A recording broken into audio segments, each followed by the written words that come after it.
outline ng outline. Talagang piniksi. Pina-compress na lang gusto. Yan. Eko, i-live ko lang ko. So, bumalik yung singaw ko, mga kapatid. May singaw ko sa dulang sa Dila.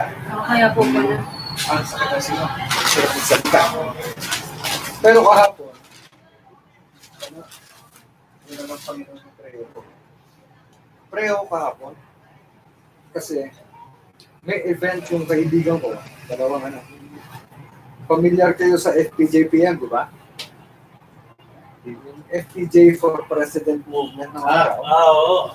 Naging siyang Filipinos for Peace, Justice, and Progress Movement. So it's a political organization na mga kaibigan ko yung top leaders, yung presidente sa Secretary General. Eh, nakiusap sa akin nung Sabado, Friday sa Saturday, tulungan sila sa write-up.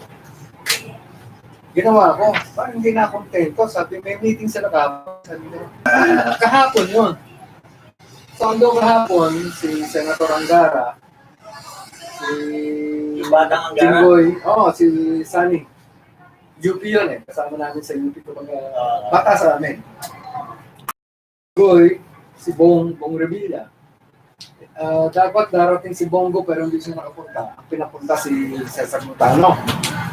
Si Buboy. So, anong sasabihin ko? Eh, wala namang script na binigay. Ako pa rin, ad-lib na lang. Wala na. But I prayed na tanggalin ng Panginoon yung pain. Iisap ko. Throughout the entire event ng umaga, walang pain. So, as I was able to speak, sasalita ako. Sa stage, by the grace of God, ganda rin. At least hindi nasira yung event dahil nga hindi na magsalita. Pero nakakatuwa rin. Dahil dati nga sila from nationwide, kung lahat ng national leaders, from Region 1 hanggang Mindanao. Dati nga dito sa Manila, nasa club kami kahapon, Club Filipino. So, talagang Panginoon napakabuti. Although, the past days, umaayaw na ako, sabi ko, hindi na ako. Parang may sugat ako sa dila, naging singaw. Nakagat ko siguro sa tulog. Eh doon sa base ng dila, bang hirap noon. Kasi kung dito lang banda, sa gilid, naiiwas mo eh. Ito sa base eh. Pag tuwing salita mo, tumatama. When by the grace of God, kahapon, the entire morning, walang pain. Bumalik lang nung hapon na, pero konti na lang. Ayun lang ulit kanina maaga. Sabi ko, siguro nakagat ko din. Magkano naman, Pastor? Yung bayan. Wala naman. Magkano bayad sa'yo? Kasi wala yun. Pakiusap ng mga kaibigan. Halo-halo kung Tulong yun. Tulong yun. Eh, yung pagsusulat. No, I used to be a speech writer. I'm still a speech writer. I write speeches. I wrote speeches for Ramos, marami. Ramos, ERAP, even GMA. Pero kaya wala na. Pare. Saan yung galing? Hindi mo ba galing? Hindi naman. Yung isang speech na sa akin pa yung original. Sorry. Yung nagsalita siya sa Osaka. Binigyan siyang standing ovation doon sa Apex Summit. Ako sumulat mo. Dapat kayo balik. Tayo lang. Dapat siya. Hindi, kaya nga nagkwentuhan kami ng pastor. Sabi ko, I think, naintindihan ko rin kung bakit binigyan ako ng Panginoon ng gift of God. I'm a writer. I come from a family of writers. My grandfather was a writer. My dad was a writer. I'm just praying na magkaroon ako ng anak na writer. May pag-aasa pa eh. Yung anak niya muna nag-aaral. Si Bodek, he can write, pero hindi pa sila ganun ka-asak. I want to see them really write well. Pero sabi ko nga, hindi pa ako nawawala ng pag-aasa dahil nai-influence ko pa yung mga apo. Ayun, Kahit pa paano. Baka sa apo. So, coming from a family of writers. Baka ibang klase ko, letter. na ano ko ngayon eh. Sabi ko, hindi ako bibigyan ng Panginoon ng ganitong skill, ng ganitong hindi ko magagamit pa Kaya nga ako, brother, gumagawa ng messages para sa church. Tuwing Sunday outreach. Nung bago pa natin gamitin yung red book sa yung kay Will Graham. Yung mga messages ako rin ako. Tapos, dito na pang out sa brother. Kaya, sabi ko nga, by God's grace, nag-18 Tuesday para sa, ngayon ang plano namin ni Pastor, we will come up with the discipleship series na gagamitin sa mga small groups. Even based doon kay Will Graham, pero i-modify for the Filipino setting. Kaya, sabi ko, Yung mga iba't ibang mga may movement dyan na nagdala na ng pera. tama ka ba? And doon, nabubuhay sila sa pera. Ganun talaga. Dati Chanel, talaga na very observant. Ako pa ho, kausap ko lagi karamihan, mga pastor, mga, lagi ako sa labas, mga pastor ang kausap ko. So, we will try to cover a lot of pages today. Simula na tayo. Okay. Tingnan natin si Brother Jenner, nasimulan tayo sa Sige. panalangin. Sa panalangin. Panginoon, salamat po sa gabi ito na kami pwede na po dito sa aralan ng Church History. Ito ang patuloy na bigay sa amin ng kanilang pagpungan para po maintindihan pa kung paano po nasimula ang lahat, Panginoon. At ikaw ang gawa ang bigay sa amin ng kalibangan, karunungan. At turuan niyo, Panginoon, ang bawat puso ng bawat isa na intindihin ang lahat ng tuturo, Panginoon, ng gagamitin na si Odi, Panginoon. Tanggalin niyo, Panginoon, yung pain na nararamdaman niya. So, ang pagaling sa kanya, Panginoon, at isustain kami, Panginoon, sa aming pag-aaralan ng Lord sa namin. Salamat po sa lahat yung gano'n yung pagkakalang yung pagkakalang. Amen. Thank you, Brother Jenner. So, let's go forth now sa 12th century tayo. No? So, when we say 12th century, it's actually nasa 1100s. Remember, ngayon is the 21st century, but sinusulat natin 2019. So, it's the 21st century kasi this century goes to the 21st 100 years since yung time ni Christ. So when we say 12th century, nasa 1100s tayo. So okay, we start with the Second Crusade, Second and Third Crusades. Ito yung mga prominenteng tao. Isa sa mga prominenteng tao is actually Bernard of Clairvaux. Clairvaux po yan, hindi yan Clairvaux.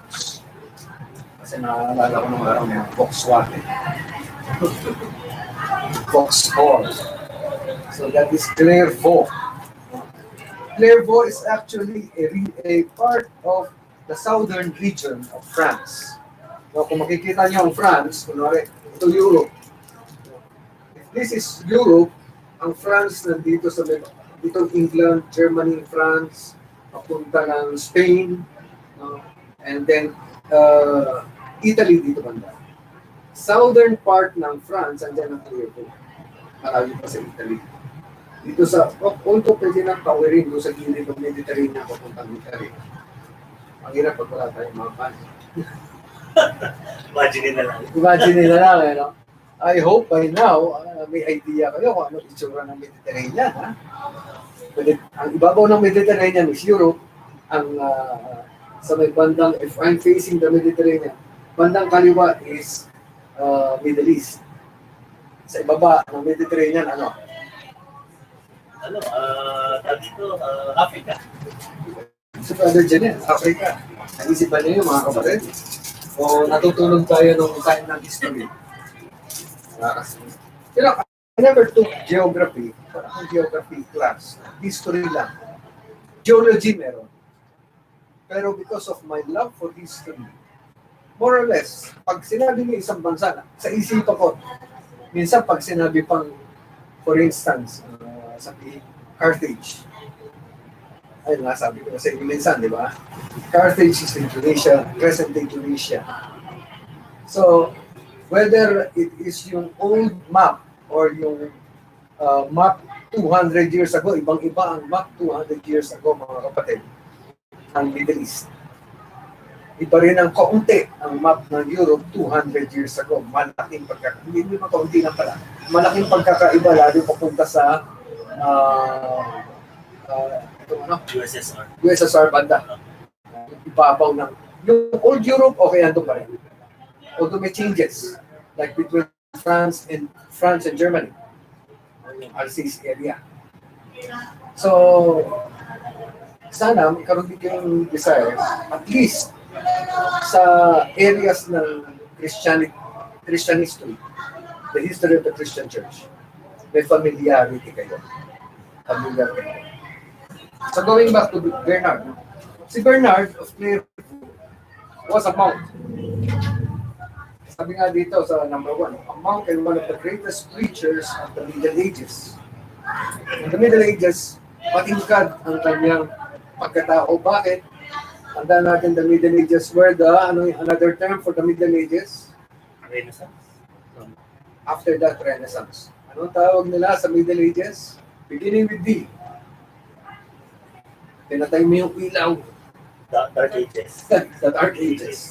So, that was the time of the Dark Ages. Panahon ng kamangmangan, panahon ng grabing violence, grabing korupsyon, grabing kasalanan. Sabi nga nila, in the land of the blind, the one-eyed is king. Tama yun. In the land of the blind, the one-eyed is king. Kaya nga, yung nakakalamang ng kaunti, yun yung sikat. Bernard of Clairvaux was popular. Why? Sabi nga ni Martin Luther, by the way, it used to be a monk also. Pare rin siya dati. He was an Augustinian monk, si Martin Luther. Sabi niya, one time, in his sermons, Bernard is superior to all the teachers, even to Augustine himself, because he preaches Christ so excellently. And yet, he venerated Mary. He had a very profound influence over the papacy. Yung popes nung panahon niya, si Innocent II, Anacletus, Eugenius, and he was a spokesman for the crusade. Sige. Sige anak, pwede kayo mag-sitting. Kasi pwede.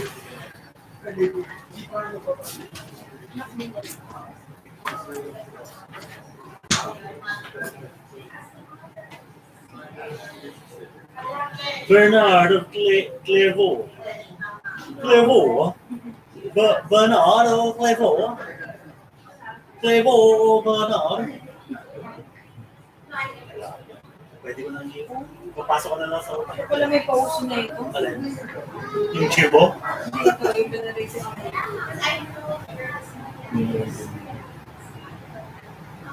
Venerated.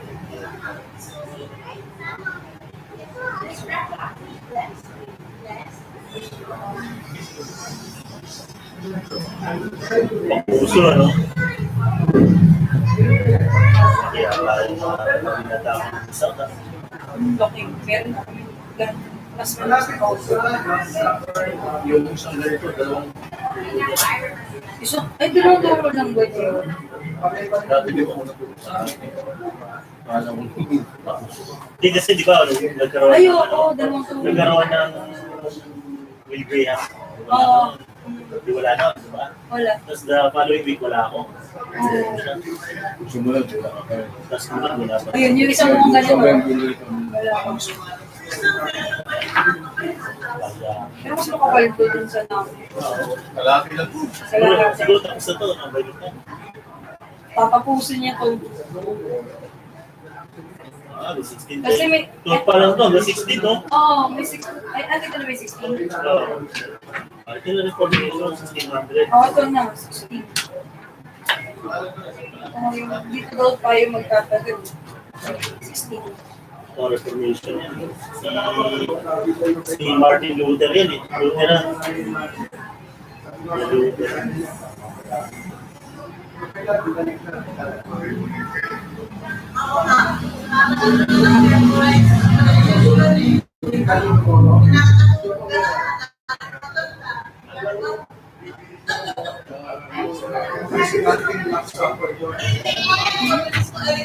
Wala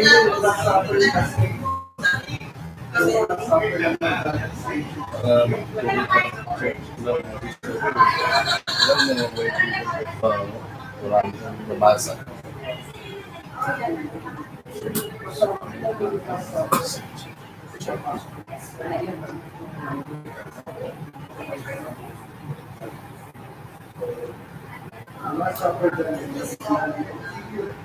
Special naman. Special naman. Ano din eh. Special number ka daw.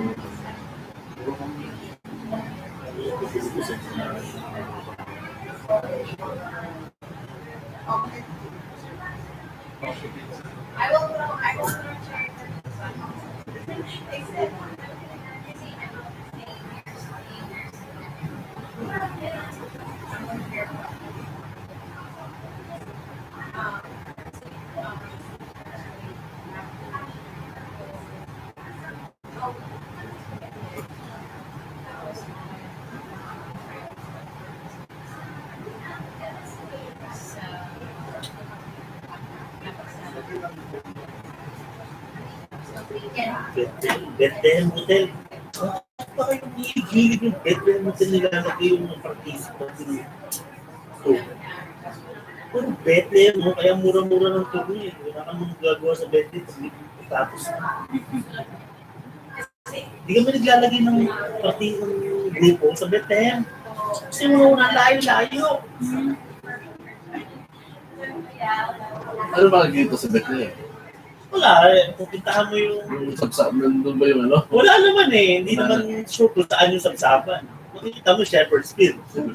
Tapos, pupuntahan mo rin yung Church of the Nativity, one of the oldest church. Tapos yun na, wala na. Ano gagawin mo doon? Sabi yata yung Bethlehem Hotel yung dating sabsaban. Ano to? Wala naman alam, nakakalam kung saan talaga. Tapos yun na, yung patulugin mo, papasok. Lalabas ka doon, 30 minutes, 1 hour, 2 hours. At unlike pag naka-stay ka sa Jerusalem, Ay, Jerusalem talaga. mas madali. Patawa yung mga... Tapos sabihin nila sa amin na mahal-mahal namin. Kasi hindi nyo alam kung... Oo, sandali mga. Sige. Yung aking kasi pamangkin niya galing sa US. Lesson po, pag-aralan mo ha. I will be opening 30 pages today. Okay. Dahil kasing stage yung pamangkin niya, anak ng kapatid ko. Ang napang-asawa ng kapatid ko, classmate ko si Pili din. Malis classmate ko. Lista ko. Kaya, ang batong to very close sa akin, very close sa family siguro ako yung tiga na pinakamalapit sa kanila. Kasi, yung kapatid ko, sinundan ko, tapos sa pangasawa pang lista ko. Okay, so balik tayo. No? So si Clairvaux, si Bernard of Clairvaux, he was actually prominent siya because of being one of the prime movers ng crusade, ng Second Crusade. It was a disastrous crusade. To give you a background, itong crusade na to, it was right after the First Crusade. Alam natin yung First Crusade, na-conquer nila ang Jerusalem. That was the only crusade that was able to take over the Jerusalem area. The Second Crusade came nung nagbabranch out na from Jerusalem yung mga so-called Christian armies, but they were Catholic armies. They were branching out from Jerusalem. They conquered Edessa, yung mga area sa coastline. Kasi ang Jerusalem nasa loob. Alam niyo yung Virgin Area. Nasa loob ng Jerusalem, it does not make military sense that your city is inside at wala kang line of, ang tawag sa military ng mga kapatid, line of communication. Line of communication is the line of logistical supply. So, paano yung logistical supply nila? Manpower, weapons, sometimes pagkain, pera, yung pangsweldo sa mga tao. Pag ikaw ay isang army and you're moving, sabi nga ng isang strategist, an army moves on its stomach. it was actually a figure of speech na sinasabi. Ang army, hindi naman makakagalaw kung walang pagkain. Kaya you can only move around if your stomach is full. Yan ang sinasabi niya. So, from Europe, from the Holy Roman Empire, which was at the time centered in France. Pero France siya, pero saklaw niya yung ibang portions ng Germany sa Italy. And then, andyan ang England, andyan yung other kingdoms like Sweden, Holland. Nagko-contribute sila ng pera papunta doon sa pati supplies, saka mga tao minsan. Pag kailangan ng more manpower, marami namatay, magsusupply sila. So, ang ginawa ng Kingdom of Jerusalem, sino dito nakapanood ng Kingdom of Heaven? Bailan of Ibelin. Yun yung bida doon eh. Bailan of Ibelin. Actually, is an history. Pero, distorted ng konti yung historian, distorted yun. Distorted yan. Pero, yung Kingdom of Heaven na pelikula was about the Kingdom of Jerusalem. They created the Kingdom of Jerusalem from the crusade, the first crusade. Tapos, kinuha nila yung coastline, mga cities din yun. Mayayaman yun eh. Siyempre, nakikita ng mga Muslim. So, ang ginagawa ng Muslim, gustong kunin ng mga Musliman, Acre. Andun yung Gaza, sa Gaza area, may mga areas dyan na kinukuha nila. So, pinaglalabaanan yun. Until sa may Antioch banda, likod ng Antioch was Edessa. It was a rich area. Why? Maraming taniman. Maraming pagkain.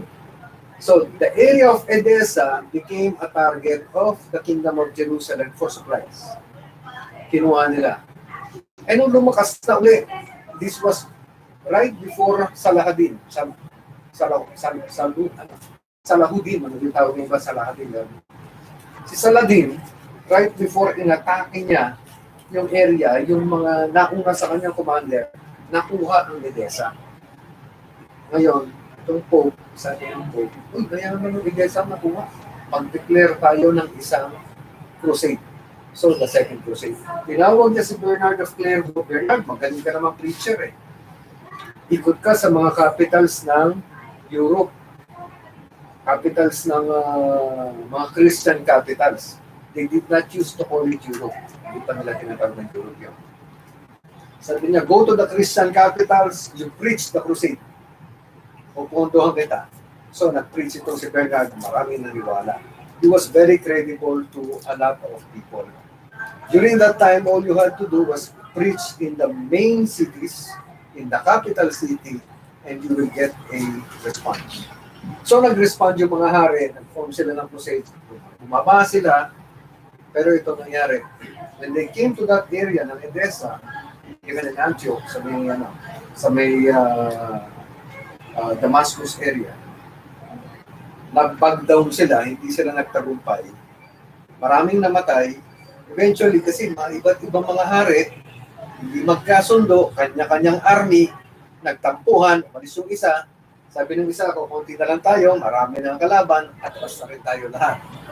So, the second crusade was a terrible failure.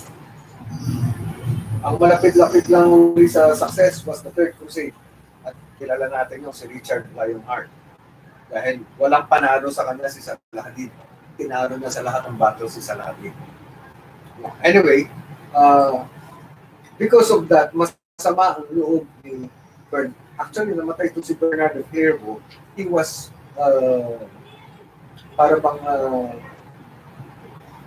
sinisisi niya ang sarili niya. He was blaming himself for the failure of the Second Crusade. Okay? So, bagamat magaling siyang preacher noong time na yon, remember, hindi siya, whatever you read on the internet, marami pumupuli sa kanya. And even some Christian writers, kinuquote pa yung mga sinabi niya. Remember, itong mga scholastics na ito, Bernard of Clairvaux was a scholar. But they were always quoting the works of the earlier patriarchs, the earlier churchmen. Who are these? He had access to the works of Augustine, John Chrysostom, even kay Tertullian, kila Justin Martyr, may access siya sa mga writings ng mga to. Kaya it is so easy to mimic, gayahin mo yung kanilang sinusulat, and you would read orthodox.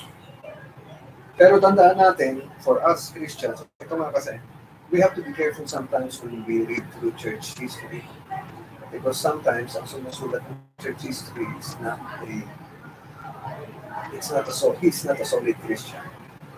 Minsan may nagugulat ako. Sinabi niya yun. Para bang hinangaan pa yung isang tao na I know his real story. Bakit? Kasi yung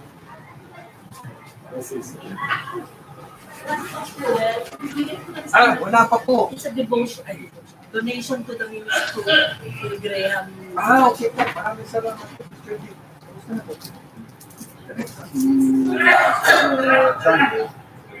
Ayun, si Pastor Johnny. This is the big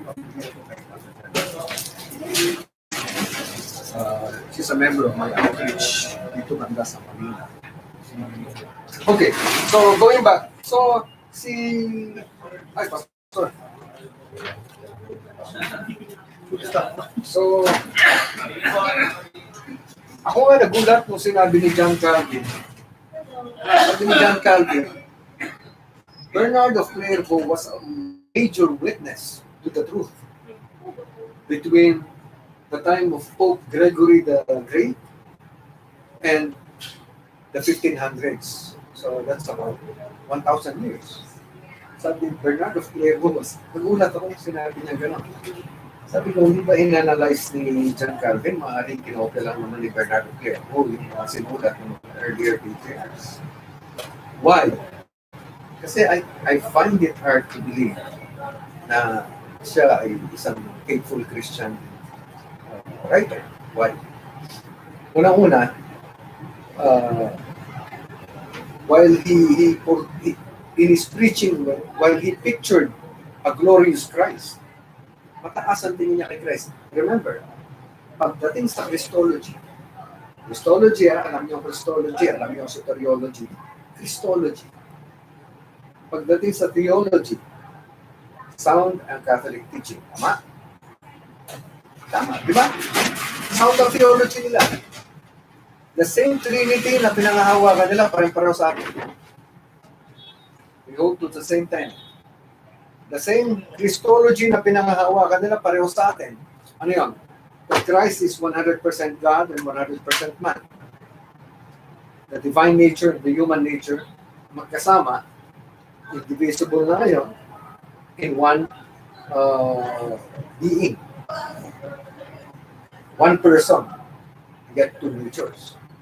Ang ganda ng kanyang Christology. Pero saan siya sumala? Soteriology. Ano yung soteriology ulit? The doctrine of? Soteriology is the doctrine of? Sandali. Akala ko nagkaroon kayo ng ano. Saan ba nagkaroon na kayo Basic, yung Theology 1? Ano siya? Hindi po namin nadaanan yung... Hindi namin nadaanan. Hindi pa nyo dinaanan ng soteriology. Di ba yung mapapatid? Soteriology. The doctrine of? It's about Salvation. Mga kapatid. Soteriology is the doctrine of salvation. Yung pinaka-importanting doktrina sa puso natin. Anong doktrina? Pero sa akin, soteriology is so close to my heart. But that's what I always preach. Yan ang lagi kong pinangangaral. Ganito. Yung soteriology kasi ni Bernard of Clairvaux, he preached Mary. He preached Christ. Ang taas ng turing niya kay Christ. Very sound ang Christology niya. Pero, sa kanya, Mary is the mediatrix between Christ and man. Para bang, okay, punta ka kay Christ. Pag natatakot ka pumunta kay Christ, sabi niya, then go to Mary. Go to Mary. Ano sabi ni Christ? Diba? Come to me, all you who labor and are heavy laden, and I will give you rest. Ano sabi sa Hebrews? We can come boldly to the throne of grace. By the way, opened by the Lord Jesus Christ. Pwede kang pumunta sa Holy of Holies. Kaya nga, sabi ko, kilala ng tao ito. You can have sound, ito mga kapatid, you can have sound theology, orthodox theology, and still not be saved. May mga pastor na kunento yung pastor naligtas sa pulpit. Nag-preach siya nung nabuha na rin siya. Siguro napatigil siya. Yung message na pinipreach na tumanong sa puso niya, sumiboy. Ewan ko, kwento na sa akin when I was a Christian. I hope that's true. Pero, it's possible. There are pastors who know Orthodox theology. They can discuss theology with you. They can discuss Christology. They can even discuss hamartiology with you. Ano hamartiology?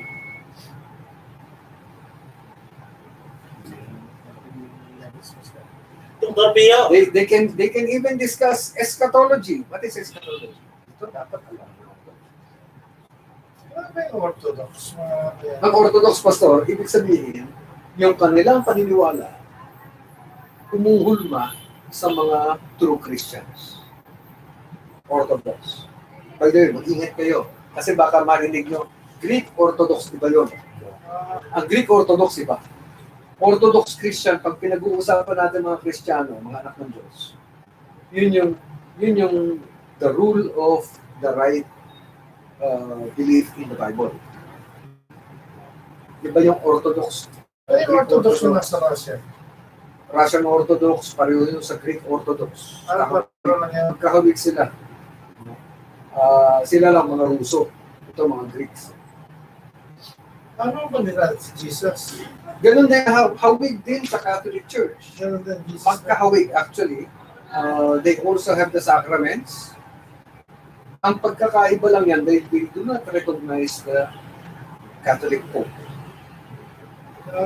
Naalala niyo yung pinag-usapan natin no, na nagkahiwalay ang Catholic Church sa yung Western Empire sa Eastern Empire.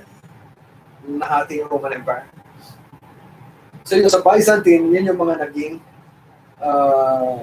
Byzantine area, yung Byzantium, naging Greek Orthodox karamihan doon. Dito nanatili Roman Catholic Church. They have essentially the same doctrines. Salvation by works pa rin. Ganon din sa Russian Orthodox. Salvation by faith plus works.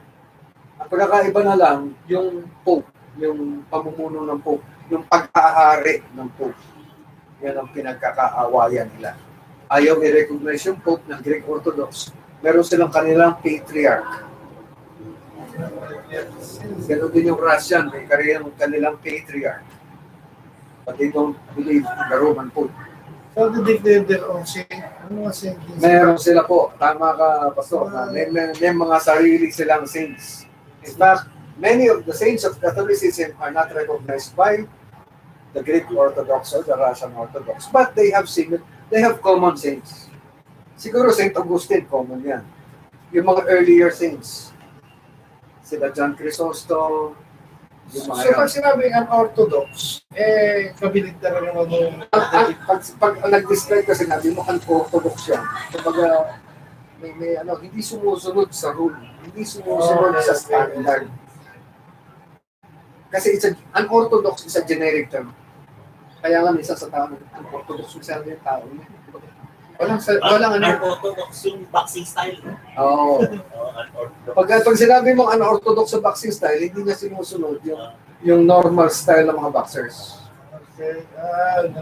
Para very awkward yung style niya. Para sa So, parang sarili niya. Kung kasi ba parang para o kaya para Kaya pala yung term na yun ang mga binibigyan unorthodox. parang si Manny Pacquiao at one time described as unorthodox sa kanyang style kasi bihira yung susuntukan ng true angles. No? Umaatras ka, gumigilid ka, sumusuntok ka lang. Oo. Normally kasi ang boxer, that was my sport. Sugod. That was my sport in team. Normally, yung vision mo kasi narito kaya lahat ng punches coming from this area, marunong ka sumalat, pero lalo sa harapan. Ang ginagawa ni Manny Pacquiao, ang bilis niya nakakagalaw dito sa blind side mo, doon magagaling yung supot. Tapos napakabilis pa. Ganun pala yung style. Yun ang style ni Manny. Pastor, naharap po namin. Okay, kinulit mo. Ayan. Okay. Patanggalan lang po. Ayun. Thank you very much, Pastor. Okay. So, ano man ang sinabi tungkol kay Bernardo Clairvaux, it was a man of contradictions.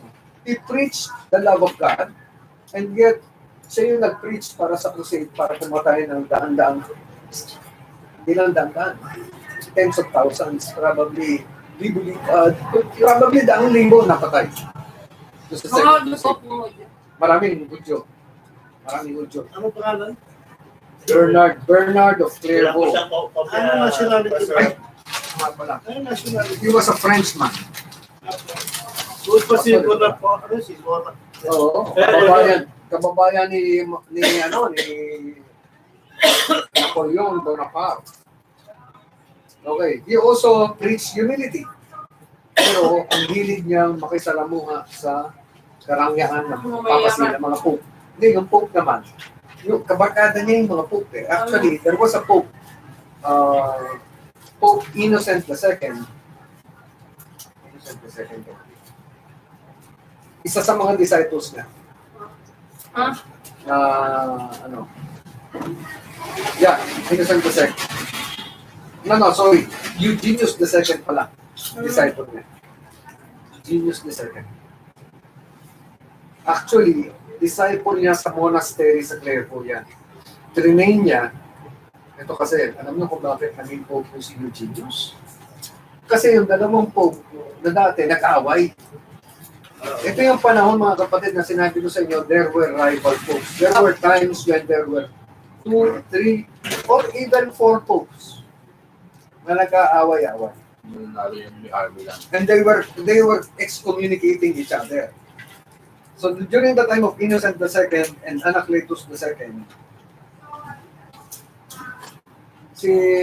nag-try mag-referee si Bernard. So what Bernard did was, he sided with Innocent II, pero natanggal din, namatay din si Innocent II. So ginawa niya, minaniobra niya si Eugenius II to become Pope in 1145. Tao niya yon. Isa nga nakapagsalita si Eugenius, sabi ni Eugenius II, sabi niya, I am the Pope, but they are saying that you are really the Pope. Sabi daw niya kay Bernard. So, one marked thing tungkol kay Bernard of Clairvaux, he did not promote the authority of Scripture, the sole authority of Scripture. Okay? So, kayo na magbasa ng figure of the Second Crusade. Actually, yung Second Crusade na yun talagang mismo pinagdudahan nga ng mga kalaban ng mga kakampi. Yung mga Byzantine Christians na nasa Constantinople area, nagduda sila doon sa pakay ng mga Crusaders. Kaya hindi rin nila sinuportahan yung mga Crusaders. Okay. So, Third Crusade, alam natin, yung Third Crusade, it came about because of the fall of Jerusalem. Nakuha ni Saladin ang Jerusalem. And when Jerusalem fell, nagtawag ulit sila ng crusade. At yan, dumating na yung kanilang pinakasikat na crusader. Until now, when you talk about the crusades, one of the most famous crusaders is Richard Lionheart. Coeur de Lion, sabi nga nila sa French. It was Richard the Lionheart, and sana makukuha na niya Jerusalem. Nadali siya ng politika. In his absence, nag-isip ng magkudita yung kanyang kapatid, si John, King John. Actually, Prince John became King John also eventually dahil namatay si Richard Lionheart. So ginawa ni Richard Lionheart, umuwi siya ng dali-dali. Pero malayo ang Middle East sa England. On the way home, hinostage siya ng France. Nahuli siya. He was captured on the road. Hinostage siya. Niransom siya. Binayaran siya ng England para makalaya. Pagbalik niya sa England, pinatawad din niya ang kapatid niya. Kasi nag-hari for a while yung kanyang kapatid. Si John, si Prince John. And hindi rin nagtagal, namatay si King Richard Leonard. Remember, umuwi siya from the Crusades, iniwanan niya. Actually, matatalo na, mabubugbog na si Saladin. In fact, ini-expect na lang ni Saladin na papaikutan niya ang Jerusalem. Si-stage niya. At makukuha niya. Bakit? Kasi nakuha na niya yung coastline. Hawak ni Richard yung coastline. The supplies were coming. He had ample troops. He had the best troops composed of British, English, Germans, French, other mga Italians. Kompleto siya, magagaling yung mga troops niya. Pero, nung sasaraduhan na niya yung siege of Jerusalem, bigla siya nag-isip, kinakailangan balikan ko ang England kasi inaagaw na yung trono ko. Kaya pasalamat ng malaki kay Allah si Saladin. Uwi si Richard, nakahuli naman siya, na-kidnap, na-ransom. Na-ransom ng hostage, ni-ransom siya ng kapatid niya. Pagbalik niya sa England, nakita niya, mas mahina ng England. Kasi hindi magaling na hari yung kapatid niya. So, binalik naman sa kanya yung trono. Takot sa kanya yung kapatid niya dahil Richard was a great military commander. Talagang warrior of warrior siya. So, anong nangyari? Pinatawad niya yung kapatid niya. Sabi niya, huwag ka mag-alala. Magiging ka rin hari. Hindi na yung pamangkin natin na magiging hari. Ikaw na. Pagkatapos ko. True enough, bumalik si Richard sa France kasi during that time, parts of France, especially Normandy, were under British control, under English control. Pero nakuha uli ng France. So sabi niya, pupunta ako ng France ngayon para bawiin. At doon siya namatay. Alam niyo, ito, anecdote sa pagkamatay. Ito ngayon, si Richard, sa sobrang tapang, ito nga, sabi nga nila yung mga masyadong matatapang, mga tanga yan, lang namamatay. Parang Bonifacio. Sabi nga ng mga tanga sa gera yan. Kasi, dumating sa punto na hindi naman masyadong asintado siguro yung mga French. Doon sa isang castle, nasa paligid siya. They were laying siege to a castle. At merong nagdoon sa wall na pinapala siya. Itong si Richard, ina-inspect niya yung battle works nila. Nakahantad. Hindi naman siya tinatamaan ng bala. Siguro malayo. Kasi ang ginagawa nila, pagka abot ng pana, lalagay ka ng dyan, ng pader. So hanggang doon lang yung pana ng mahina na pag tumama sa inyo. Hindi ka lalagay ng pader ka na malapit. Pero, nandito yung castle, lalagay ka ng pader sa paligid, may mga entrance yan. Saka ka magpapasok ng tinatawag na ng city destroyers. Yung mga tore na ididikit mo sa pader ng castle at doon tutulay yung mga tao mo. So, nagpe-prepare si Richard ng gano'n. Napana siya ngayon. Nailagan niya yung pana ng isang tao na pumapana sa kanya. Tinitingnan niya, hindi niya alam, may bata na pumana sa kanya. Tinamaan siya dito sa pagkat. So, he was brought to the tent. Siyempre, wala namang magaling na si Rojano. No? Hindi nagtagal, yung sugat niya lumala. After a few days, nag-gangrene na. Siguro marumi yung kung saan sinausaw yung tulo ng pana. Baka marunong sila ng gano'n. So, nagkumalat yung mikrobyo, yung gangrene. So, he was dying. Pinatawag niya yung ni-request niya. Sabi niya, pwede bang hingin doon sa kabilang commander, gusto ko lang makausap yung nakatama sa akin. Nagulat siya nung hinarap sa kanya yung bata. Actually, gano'n no, magugulat ka nung time na yun. Even between kings. In fact, there is, may sinulat nung araw na nag-offer si Salahadin ng manggagamot para sa sakit nagkasakit kasi si Richard. Kaya nga doon sa The Kingdom of Heaven, kung napanood niyo, nag-offer si Salahadin ng manggagamot para doon sa leper king daw ng Jerusalem. Actually, walang masyadong proof sa history, pero nag-offer talaga si Salahadin din kay Richard, pero tinanggihan ni Richard. Okay? Eto, siguro, nagulat nga ako, bakit pinadala yung bata? Pero pinadala yung bata sa kanto ni Richard. Kasi nga, siguro, nag-offer si Richard, safe passage, hindi gagalawin niya. Itong bata, takot. Hinarap siya doon kay Richard. Pero nagsalita yung bata. Sabi niya, kaya kita pinana, nagagalit ako sa iyo.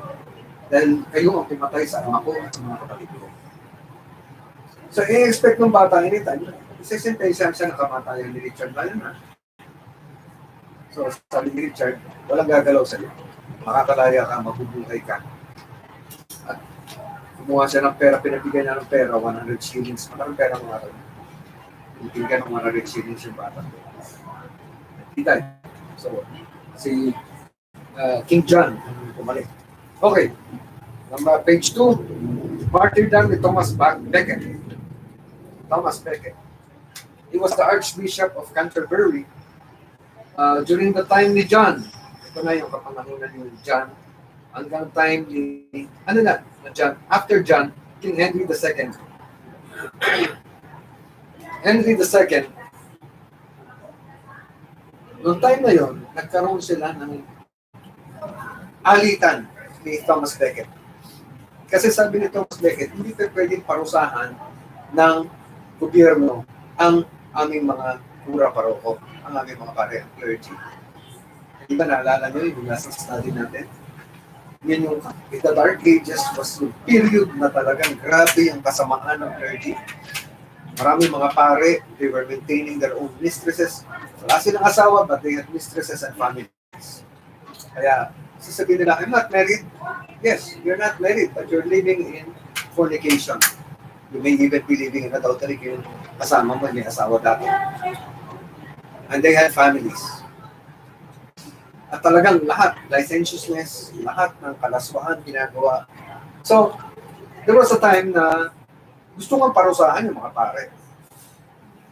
So sabi ni Thomas Becket, Henry II, no, you cannot punish our priests. Only Rome, only Vatican, only the Church can punish its priests. Sabi nga nila Henry II, how can you punish your priests? You don't even have capital punishment. Kasi tandaan niyo, yung doktrina ng Catholic Church na magpapatay, ito makikita niyo yung hypocrisy. Noon pa yan, hindi lang ngayon yan. Di ba ang Catholic Church ngayon? They are always against death penalty, tama? That life is sacred. Even during this time, ini-invoke nila yan. Pero wag ka. It was also during this time na nagkaroon sila ng the Lateran Council. Pagkatadaan natin konti. The Lateran Council, na pinapakita, sinabi doon, pinag-utos yung Inquisition. And the Inquisition resulted in millions who died. By burning, by torture, lahat ng pinaka-unspeakable tortures. You know the tortures in the Inquisition? I came from the military also. I know the tortures. I have a lot of military names. Yung mga tortures sa Vietnam, wala yun. Kukupas yun compared sa tortures sa Inquisition.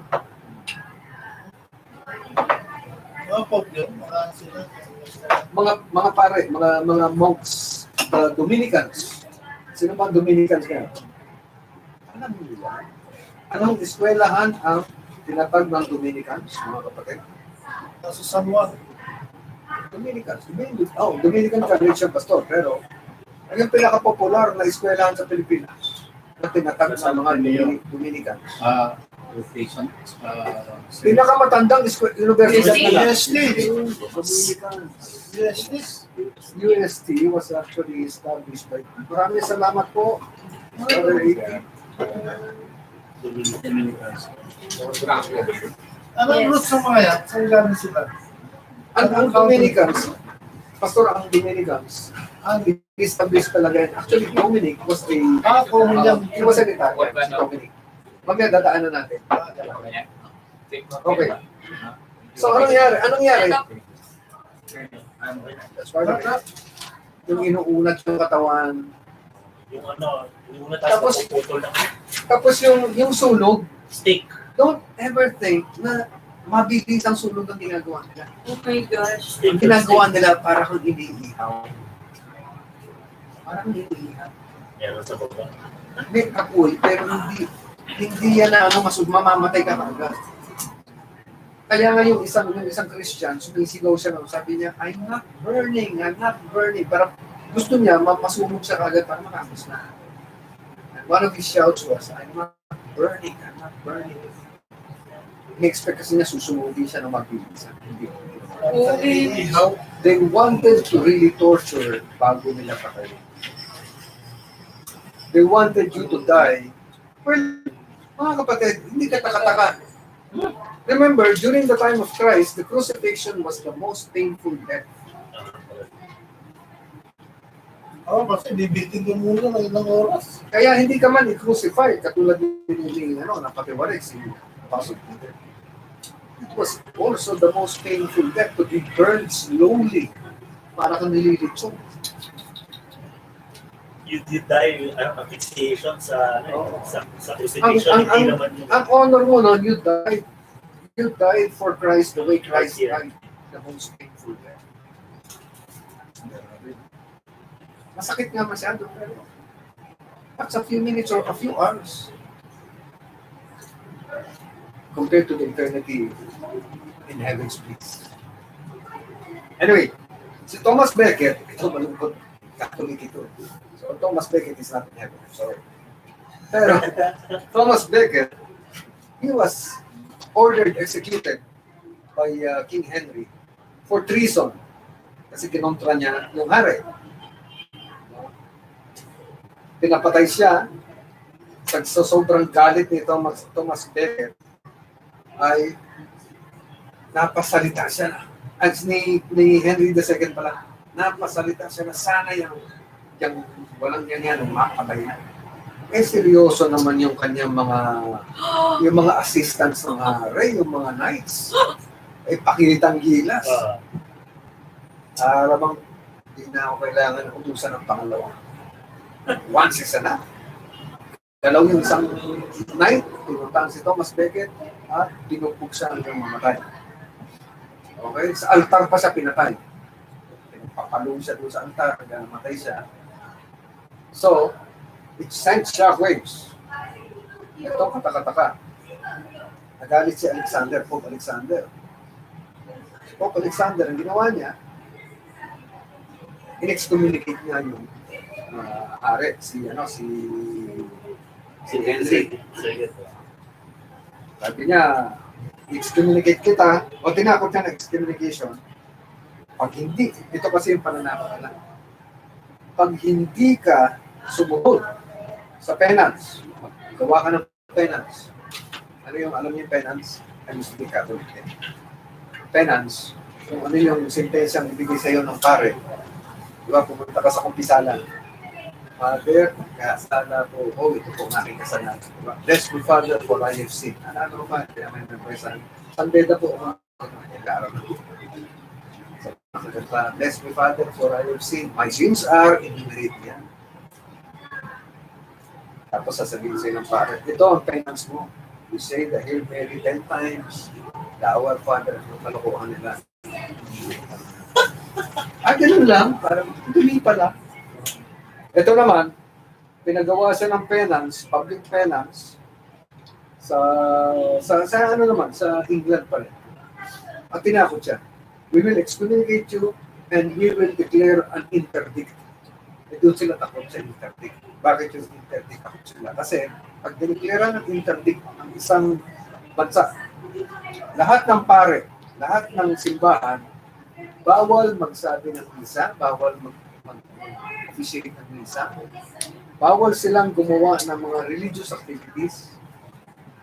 Ang pwede lang nilang gawin yung last rites sa mga namamatay at bautismo sa mga namamatay. Yung mga pinapanganak daw, bawal bautismo. Eh, siyempre, matatakot yung mga tao, magagalit. Hindi pa nangyari itong mga rito, napakusahan kami dahil sa ganyan. So, it was actually blackmail. Yung interview. So, anong ginawa ni Henry II?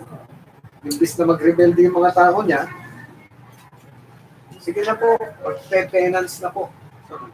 So, this was the time na lumalakas na gusto ang power ng papacy. Oops. Okay, yung Cathars, yung church, last part ng page 2, church resistance movements. The Cathars. Ito mga kapatid. What we know of the Cathars are few, pero apparently from what we know, they were basically Gnostic. Although maganda yung kanilang hangarin, nagalit. Actually, this was more a reaction to the opulence. Alam niyo yung opulence, di ba? Opulence. Yung masyadong tawag dito.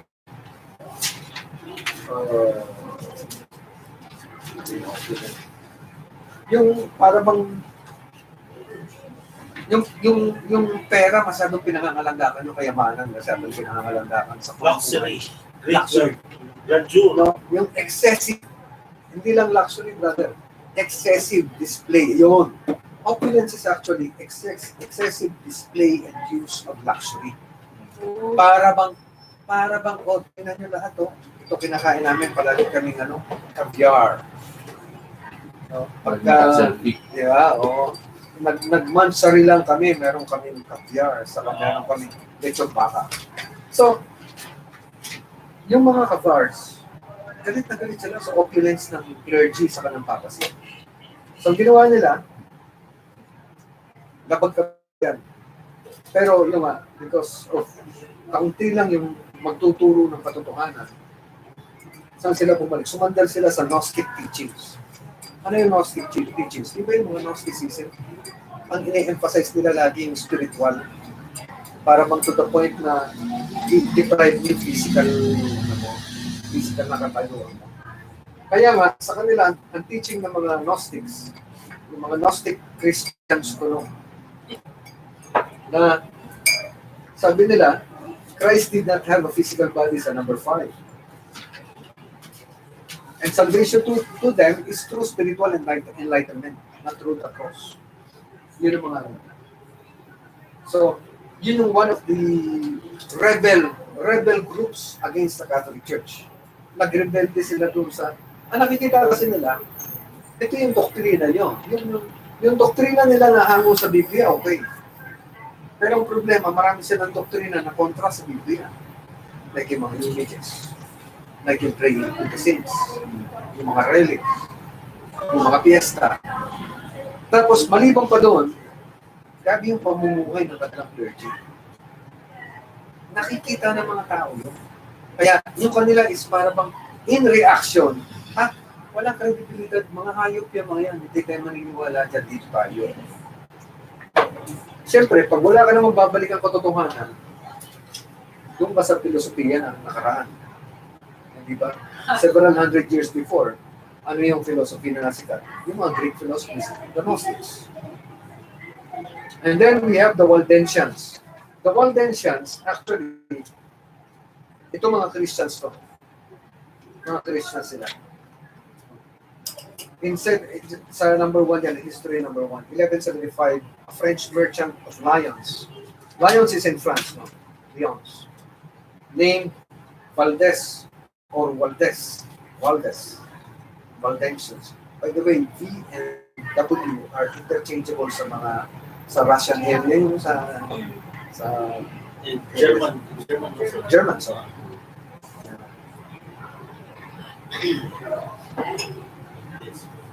So he became a Christian. And he decided to follow Christ's example, no? Ang maganda nito, he had the New Testament translated into vernacular.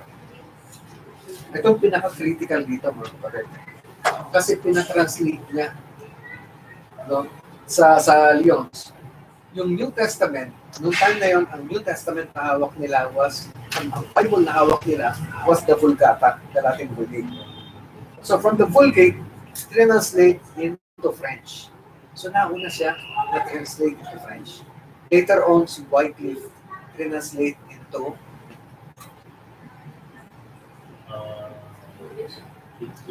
tama? English? No, King James. Ay, di ba?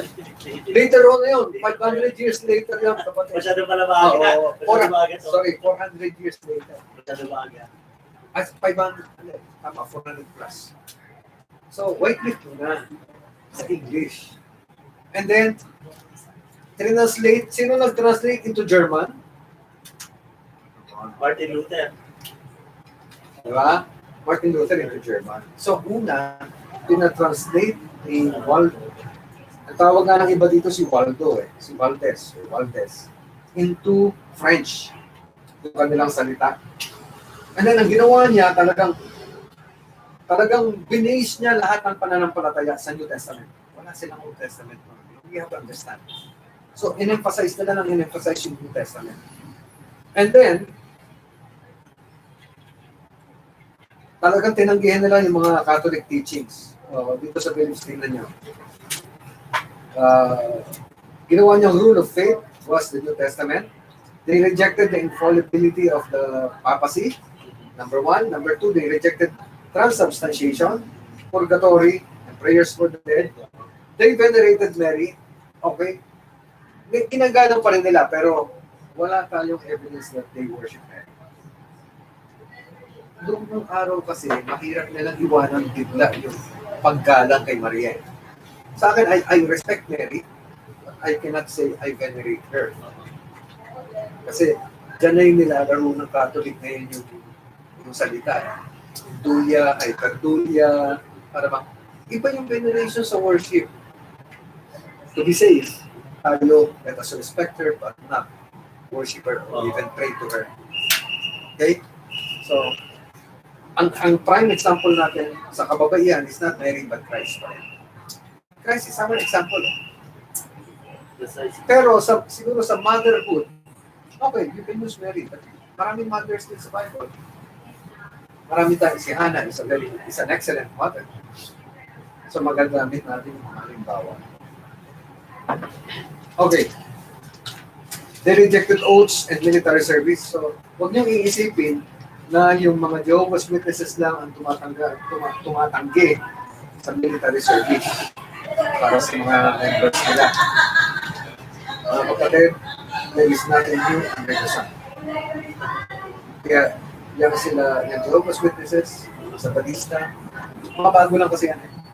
They just came around over the last less than 200 years. Yung mga Mormons, bago lang yan. Mga bago yung mga yan, si Eli Soriano, kung titignan, kung kayo ay bihasa sa mga iba't ibang mga doktrina ng paggrupo, makikita nyo, ng kopya lang sila. So, the heresies na iba, kinokopya lang nila yan. Katulad yan, yung pagtanggi sa military service. Obligado ba ng Biblia ang Kristiyano na tumanggi sa military service because of the rule on thou shalt not kill? Ito ang tanong niya. Yan, debate. Debate, oo. Siya na, no? Obligado ba tayo tumanggi sa military service because of that? Mahal ko itong mga kapatid na Waldensians, but I disagree with them sa military service. Ganito yan. The original wording in the Bible, in the Hebrew, is thou shalt not murder. May intention kasi yung murder. Diba ang murder sa killing? In the Old Testament, there were cities of refuge.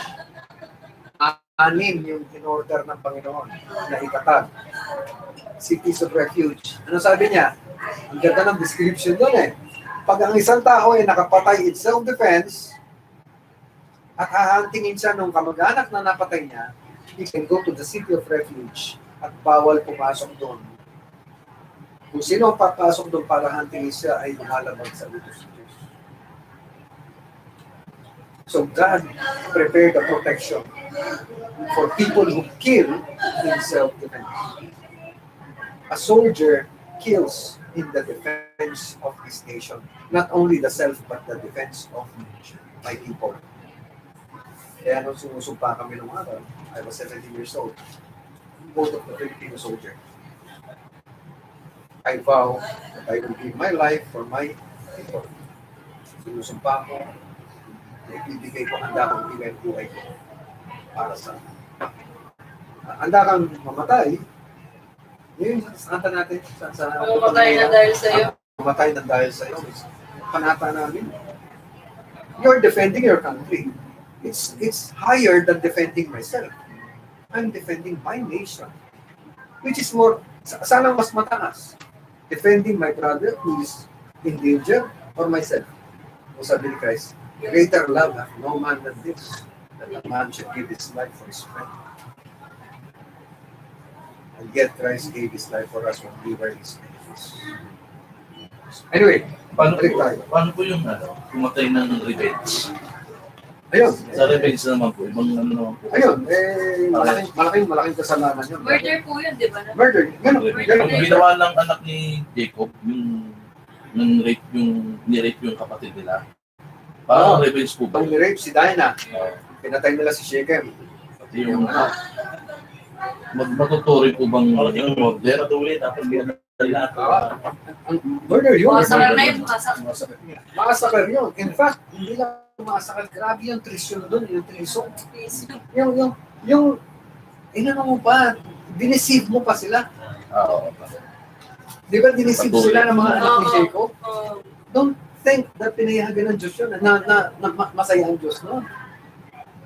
God allowed it, but God was unsure. God was so angry and saddened by it. But remember, at that time, wala kasi spiritual leadership sa family nila. Bakit? Kasi at that time, nakikita natin para bang yung spiritual life ni Jacob, yung isa naman. Magulo yung mga anak niya ng time na yun. Makikita mo, alam mo, it's all the grace of the Lord. Sabi ko nga, Lord, when you look at the family of Jacob in the Old Testament, it was a very dysfunctional family. Diba? Si Joseph, muntik man, planong patayin, kaingitan lang. You know, that's one reason we know the Bible is true. Bakit? Hindi tinatago ng Bible yung mga flaws ng characters niya.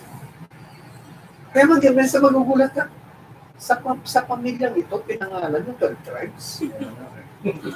It's a very dysfunctional family. Pero may lesson tayo makukuha sa it never works. Polygamy never works. Because Jacob had practically four wives. And children by those 4 wives. There was never peace. Name to me a family in the Bible na may 2 asawa or more na may kapayapaan na talagang napakaganda ng kanilang pamilya. Wala. Because that was not the design of God. Kaya nga, ang daming mga katotohanan ng kamahalita, mga kapatid. Until now, I've been studying the Bible for 38 years.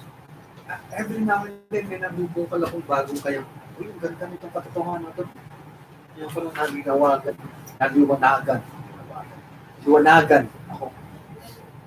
Kaya continue studying mo. Natutuwa kayo sa mga matutuwa. Continuous learning. Okay, page 4, Petrobrusians. Petrobrusians, nakita niyo mga tao. Was actually named after Petros de Bruce. Peter de Bruce. Kaya nga tinawag silang Petrobrusians. He was burned at the stake 1126. Ganyan din. Yung nangyari kay Valdez, no? Yung Valdensians. Pero nag-continue pa rin sila. Itong Petrobrusians, after pinatay si Peter, Henry of Lausanne yan, hindi Lausanne. Lausanne ang yan. That's part of, ngayon, Lausanne is part of Switzerland, a Benedictine monk. Benedictine kami, mga San Beda ng araw, Benedictine sa San Beda. Okay, yung beliefs nila, nag-disperse din itong Petrogrosians, pero na-absorb sila ng ibang mga grupo ng mananampalataya. Particularly the Waldensians, the Albigenses later on. Okay, they denied infant baptism. Actually, nung nabasa ko ito, pagkuha ako, wow. There's a group that really rejected the heresy of infant baptism. Imagine baptizing a little baby. Sana ano man nangyari doon sa baby and be baptized? Denied the holiness of church buildings. Wow, ganda, no? So, walang kabanalan ng building. Ang kabanalan nasa miyembro. Well, we can consecrate a building in service to the Lord. Tinatawag natin. Oh, holy ground. Pero, walang permanent holiness ang building ka. When I was exorcising demons sa probinsya ng araw, ang talagang pakay ko lang is dalhin ko sa holy ground. Kasi, at least sa church, may authority ako. May authority kami. Ako yung leader, ako yung pinuno.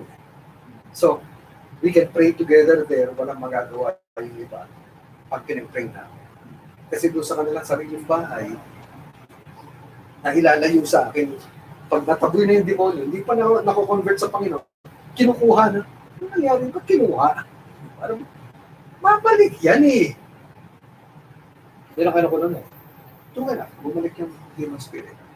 In fact, nagpinatilo na, nagpinata na yung tao. Sabi nga, kailangan pa possessed. Kasi, hindi pa tapos yung exorcism. Nakita nila, akala nila tapos na rin, nataboy. Talagang, wala yung demons. Ano sabi ko?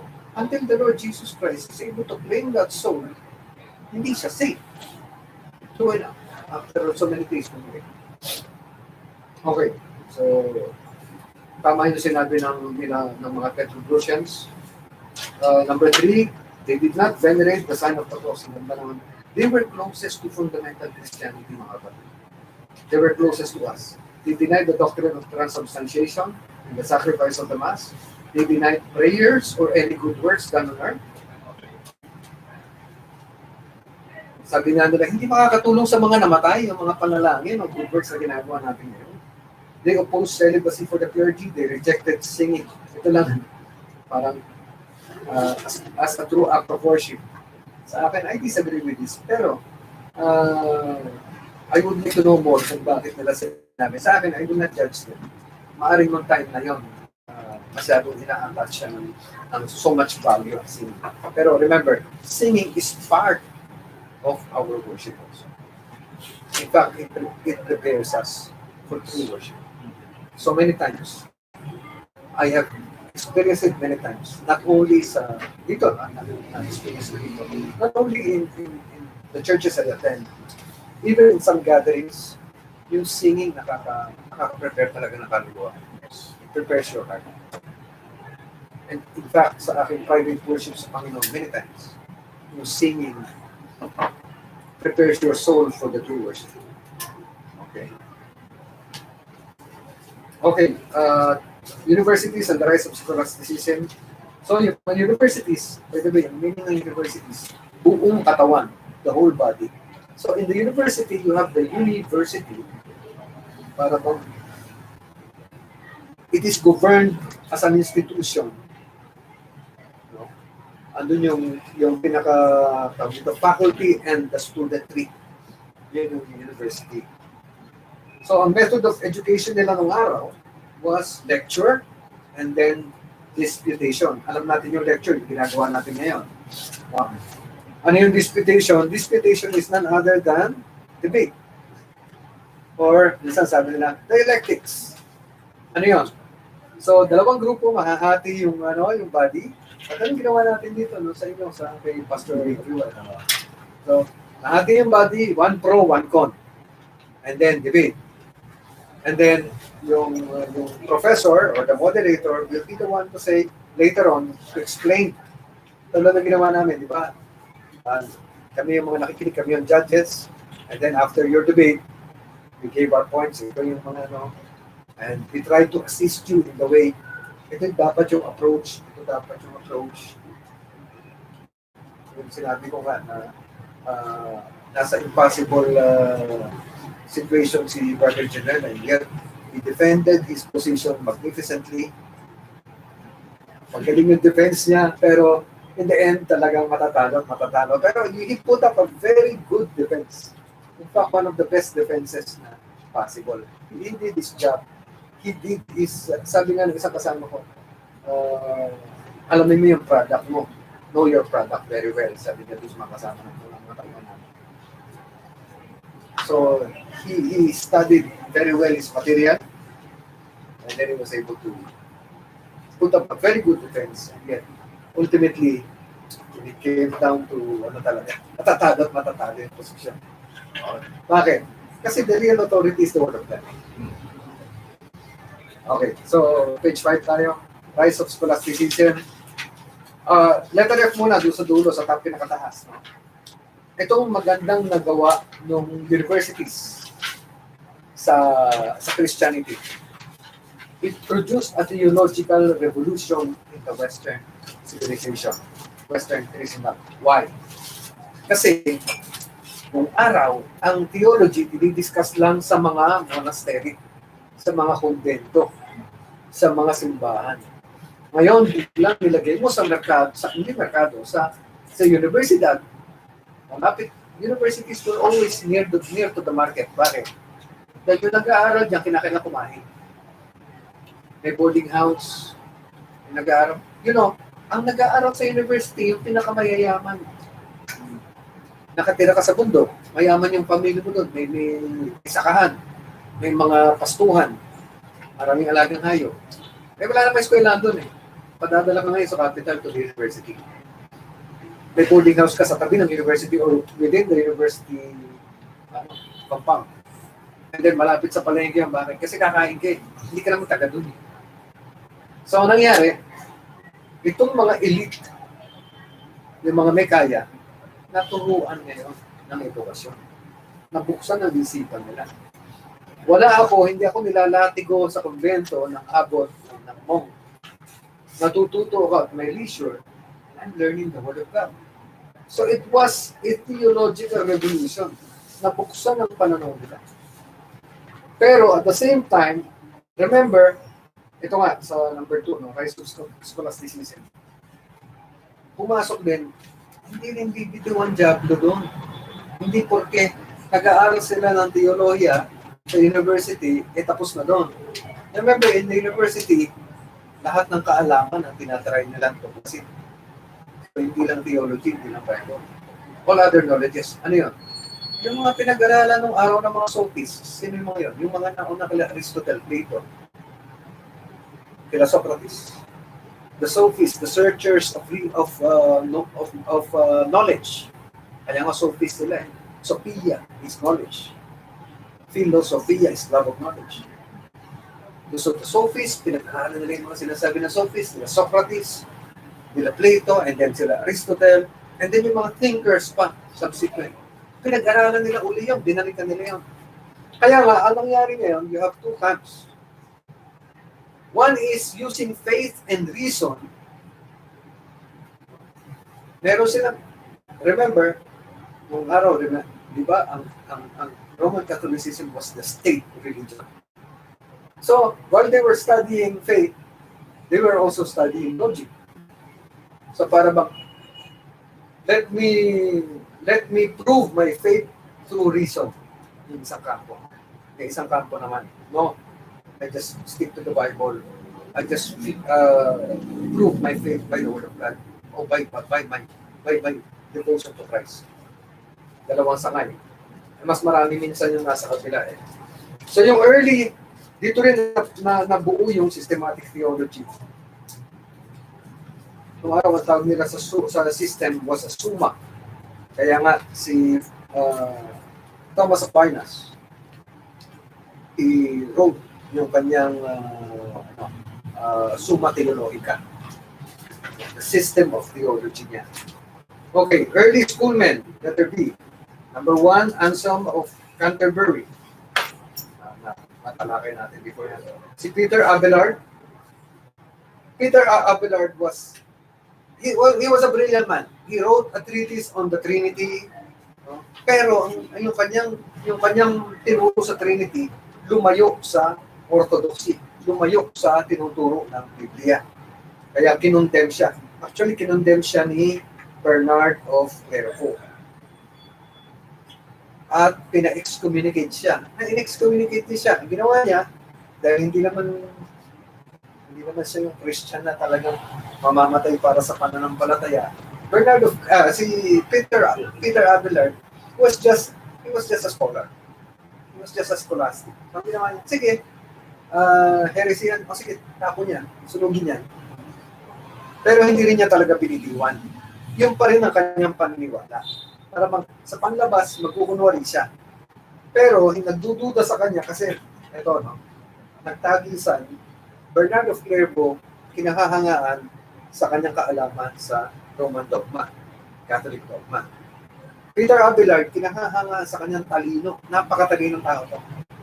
In fact, siya lang ang kayang tumapat kay Bernard of Clairvaux sa debate.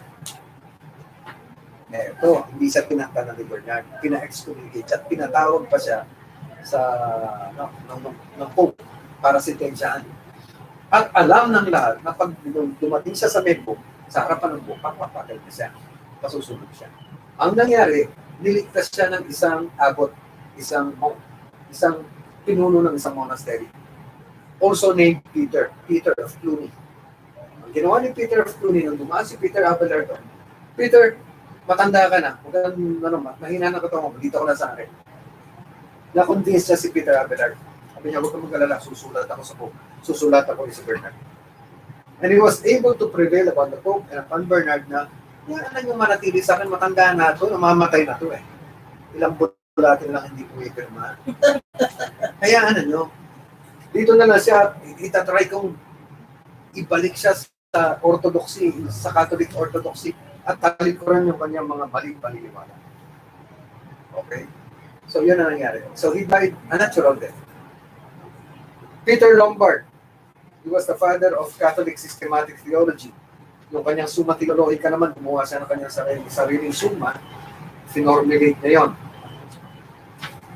During this time, so, tapos na tayo sa first, punta na tayo sa 13th century. Remember mga kapatid, dito sa scholasticism, yung universities, ang in-emphasize nila was yung philosophy. At pag sinabi natin philosophy, always remember the main branches ng philosophy. Ano yung main branches ng philosophy? Ethics. The philosophy of ethics. Yung alam na ng marami. Politics. Politics and social governance is also a philosophy. Kaya nga, andyan sila Jean-Jacques Rousseau, sila Thomas Hobbes. Nung finormulate nila sila Andrew Jackson. Yung mga finormulate nila ng mga prinsipyo, yung democracy, rule of, by, and for the people, it's a philosophical formulation. Okay, ng politics. Yung ethics naman is, diba, ano yung mga inaano nila lagi sa ethics? Sabi ni it was Immanuel Kant. Sabi ni Immanuel Kant, act in such a way so much that the principle on which you are acting may become a principle for mankind to follow. So, ethical yung mga yun. Do unto others what you want others to do unto you. Ethical. Sinabi ni Buddha yung concept ng mga tao. Epistemology naman is the branch of philosophy that deals with knowledge. Yung tinanong ni Pilate, sabi ni Pilate, what is truth? Yan, sabi niya kay Christ. So, epistemology handles the question, what is truth? Ano ba ang katotohanan? So, ano ba ang reality? Ano ba yung nasa paligid natin? How do we know that reality yan? Okay? So, yun yung mga yun. And then we have the natural philosophies noong time na yun. The natural philosophies are mathematics, noong araw. Mathematics, arts, music, kasama yung kabilang yun.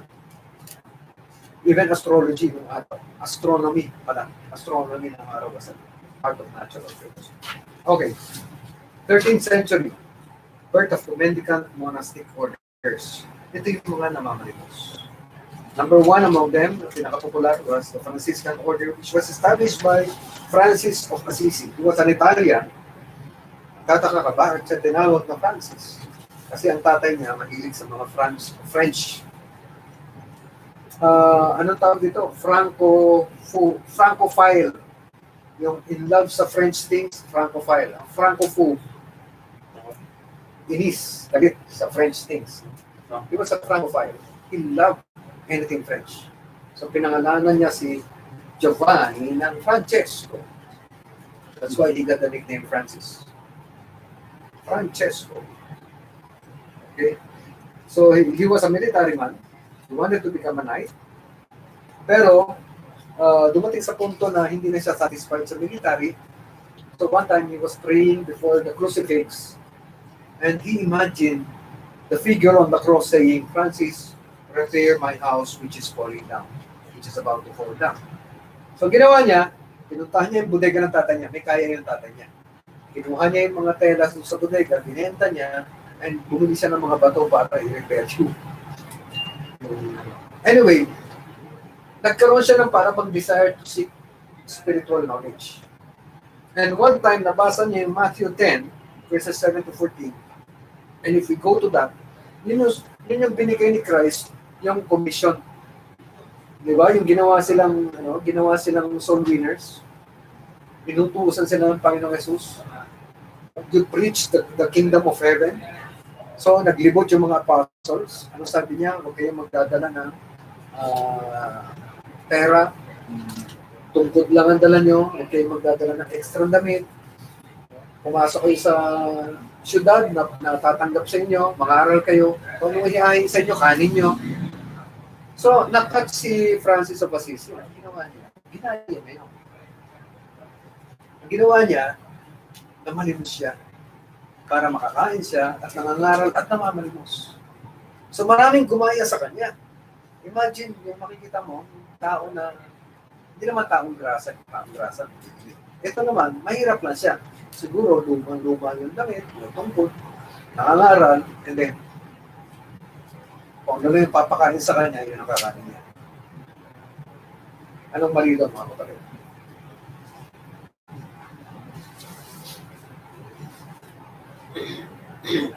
Anong mali doon? Yung ba dapat gawin natin ngayon? Parang pinapakita ko. Make a vow of poverty. Hindi ako mag-iipon ng pera. Ibigay ko lahat sa mahihirap. Mangangaral ako at kung ano lang ibigay sa akin, yan ang akin. Sisira ka totoo mo. May iba yung Diyos. Masyadong buka. Ito mga kapatid. Yan ang problema kapag nag-concentrate ka lang sa isang text. That text was given especially to the apostles. Na nung time na sila ay dinimentor ni Christ, pinasubo sila sa ganang paraan. Pero ganun ba lagi ang paraan ng Panginoon Jesus? Okay, yun ang problema. Pag nakafocus ka lang sa isang text, hindi mo tingnan yung buong Biblia o kung kahit man lang yung buong Gospels and the book of Acts. Yes. Ano ang ginawa nila Apostol Pablo?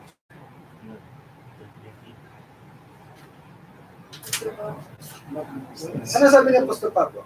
Pag hindi nagtrabaho, huwag kumain. Okay. Bakit? Kaya nga yun we should not ang tawag dito? Yung para bang very selective tayo sa pagpili ng text. Kaya maraming pastor na na out of context doon sa iba yung sa lalo na sa salvation. Yung iba ay napapaniwala nila ang Diyos ay si Jesus Christ ay hindi tao. Ay hindi Diyos. Tao lang. Kasi din yung tingin ng ibang salita. Yes. Kaya doon na po conflict. Yes. They are very selective in Verse 1 in chapter. looking at the verses. Diba, sinachap-chap para sa kanilang benefit. Meron salita na ang anak at ang ama ay magkapantay. sa kapangyarihan.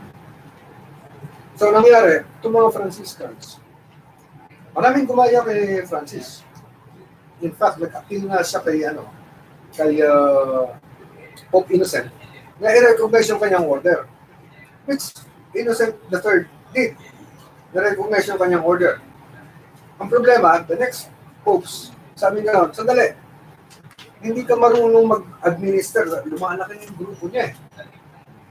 Binigyan sila ng kardinal para mag-manage ng kanilang mga affairs. Anong ginawa ng kardinal? Di ba may vow of poverty sila? Ang ginawa ng cardinal, sandali, may vow of poverty kayo, pero binigyan kayo ng church ng lugar, dito na kayo. So nagkaroon pa rin sila ng possessions. Purist si Francis of Assisi. Hindi, kaya nga, vow of poverty, bakit ako may possessions? Ayoko niyan. Nahati ngayon yung order niya. Nung namatay si Francis, nagkawatak-watak yung order, nahati sa dalawa. Yung nga yung sinasabi dito sa letter C, the conventuals and the observants. Yung conventuals, sila yung okay lang itong mga binibigay ng church sa amin. Yung observants naman, they were true to the vow of poverty ni Francis of Assisi. Actually, nanggaling ako mga kapatid sa conventuals, yung aking eskwelahan. Yung Lourdes School sa Quezon City, and meron isa sa Mandaluyong. Franciscan yan eh, Franciscan order. Kaya nga Francis of Assisi ang santo ng eskwelahan natin. So sila, ganun pa, nagpatuloy. Yung Dominican, yung binanggit natin kanina, Dominican order, Dominic Guzman of Castile. Sorry, Pastor, hindi pala ito Italiano. Castile is in Spain. Dominic was a Castilla. Kaya nga Castilla ang tawag natin, di ba? Kasi marami sa mga pumarito ng araw sa Pilipinas from Castile. Kaya Castilla. They were not from Granada. Pero tawag natin sa Granada. Hindi. Kaya nga Castilla ang tawag natin kasi they spoke the Castilian language. Okay. So Dominic was an excellent preacher. He was a narrator. Nag-vow of poverty din siya. Ito yung time na lumalakas na yung mga Waldensians, lumalakas na yung mga Lollards, yung mga naging disipulo nila Wycliffe. So, ang naging counterbalance, ginawa ng Catholic Church. Uy, okay, ilagay natin si Dominic ang tatapat yan. Kasi di ba, ano ba yung unang inatake ng mga Waldensians sa mga Cathars, mga Petrobrusians? Yung opulence, yung sobra-sobrang pagpapasasa sa church, ng clergy sa church. So ang naging counter nila is, sandali, meron din namang mga may vow of poverty, may vow of simplicity. Kaya ito yung mga pinantapat sila Dominic. At lumaganap itong grupo ni Dominic na to. Lumaganap sila, pati mga universities na infiltrate nila. In fact, nung nakita nila, importante pala eskwelahan. Nagpa-train sila ng maraming mga members nila, mga monks sa universities. And alam niyo kung bakit mayroong University of St. Louis. Nakita nila, magtayo tayo ng sarili nating Dominican universities. Pang-counter sa katotohanan na hinahawakan ng Christian. Kasi sila yung counter-reform. Diba? May reformation. Sila yung naging counter-reformation, pero panlaban sa reformation ng mga Protestants, ito yung mga Catholics naman.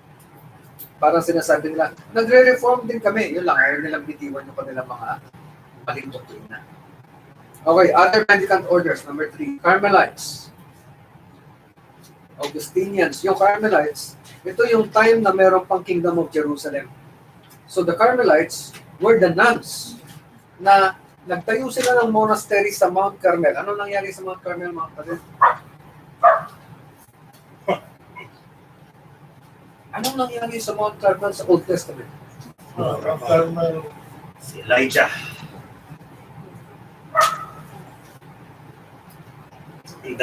Ilan yung pinatay ni Elijah doon? Pinapatay niya pala. Hindi lang siya mag-isang pumatay. but the 400 prophets of Baal. So, nagtayo sila doon. Naglagay sila ng monastery para sa babae. Tinawag sila Carmelites na meron silang vow of poverty. The Augustinians, yung mga Agustino, kasama dyan si Martin Luther.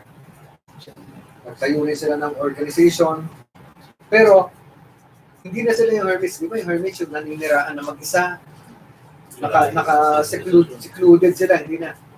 Itong Augustinians, lumabas na sila sa city. Nag-aral na sila, nangaral sila, pero tinuturo pa nila Catholic doctrine. It was among these Augustinians that there was a monk na born again by the name of Martin Luther. Siya yung nagpako ng 95 theses sa pintuan ng Catholic Church. The Beguines and the Peghearts. Hindi na masyadong nakilala itong mga to, pero ganoon din sila, no?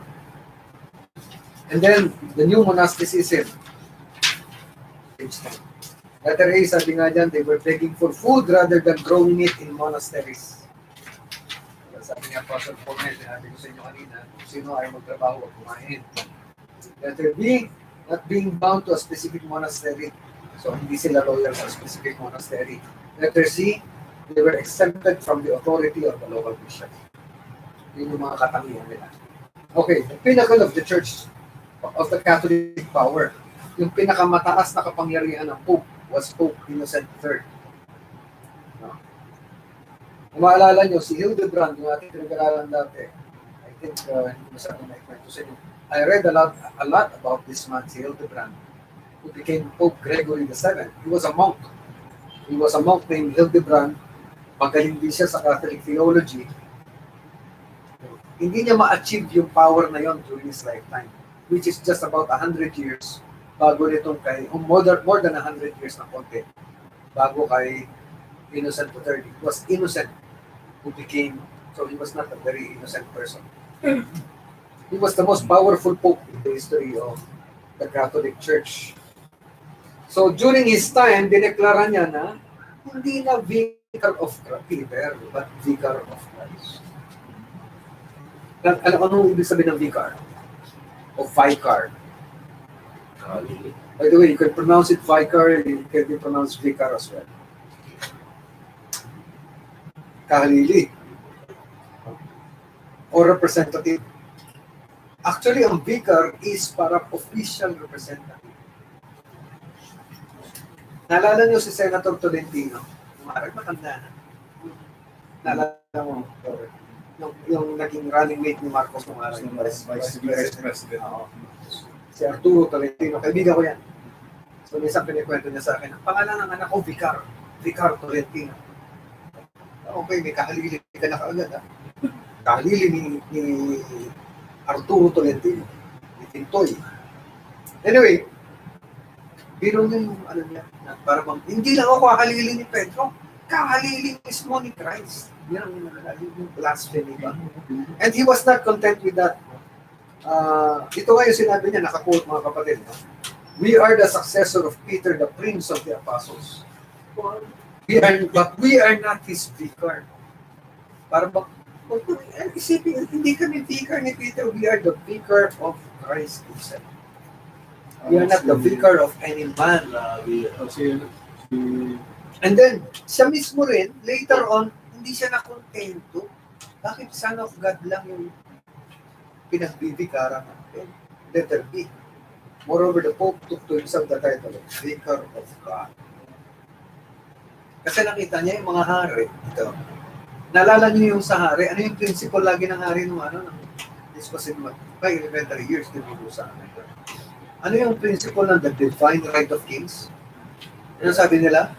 Galing sila sa Our power is God-given. Para bang ang power namin, biniligate sa amin ng Diyos. And kumakalat yun, nasasalita ng ibang mga ano yun.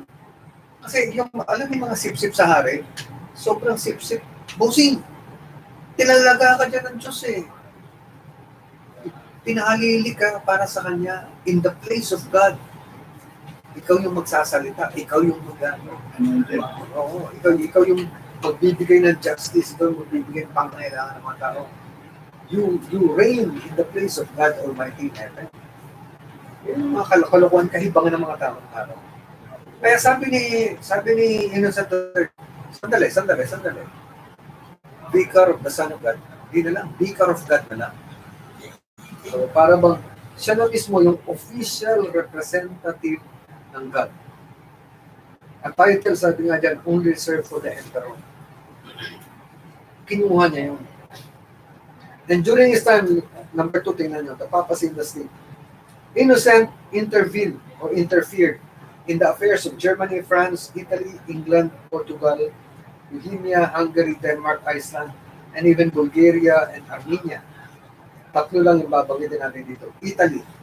Ito, sa Italy, after the death of Henry VI, the Holy Roman Emperor mismo. Pagkamatay ni Henry VI, the Holy Roman Emperor, dalawa ang nag-away. Si Philip of Sweden at si Otto of Brunswick. Brunswick is in Germany. Si Innocent, ang ginawa niya, sinuportahan niya si Otto. Kinontrol niya yung mga territories, yung kainitan ng gulo. So, walang makapaghari ng matino. Kinausap niya yung prefect ng Rome. Sabi niya sa prefect ng Rome. Yung mayor ng Rome. Sa akin ka sumunod, sa akin ka umubay para makinabang pa rin yung Rome. Bakit? Kasi ang kayamanan ng Rome noon nakatali lagi sa Vatican.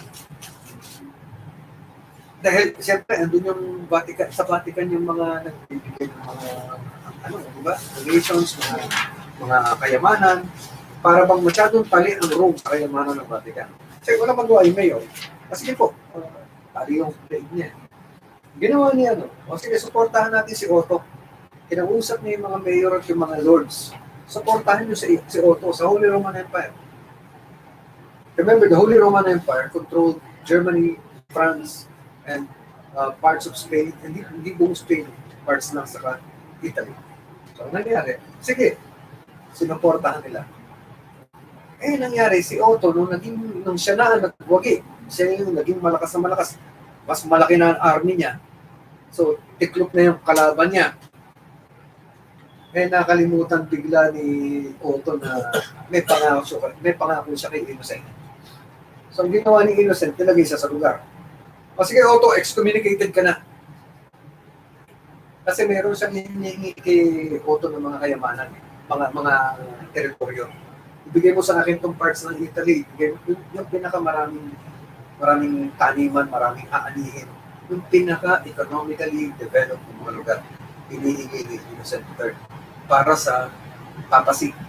Hindi binigay ni Otto, nag-away sila. So, ginawa niya, napakadali, in-excommunicate niya si Otto at kinutsaba niya yung mga tumulong kay Otto umupo. Bumaliktad ngayon at sabi, hindi na yung anak na lang ni Otto ang gagawin natin emperor. Bata pa. At that time, yung asawa ni Otto, yung babae, siyempre, masyadong masugid na tagasunod ng Catholic Church. So, dinipose si Otto, yung asawa niya, yung asawa ni Henry VI pala, si Frederick, yun ang ginawang hari, ginawang emperor.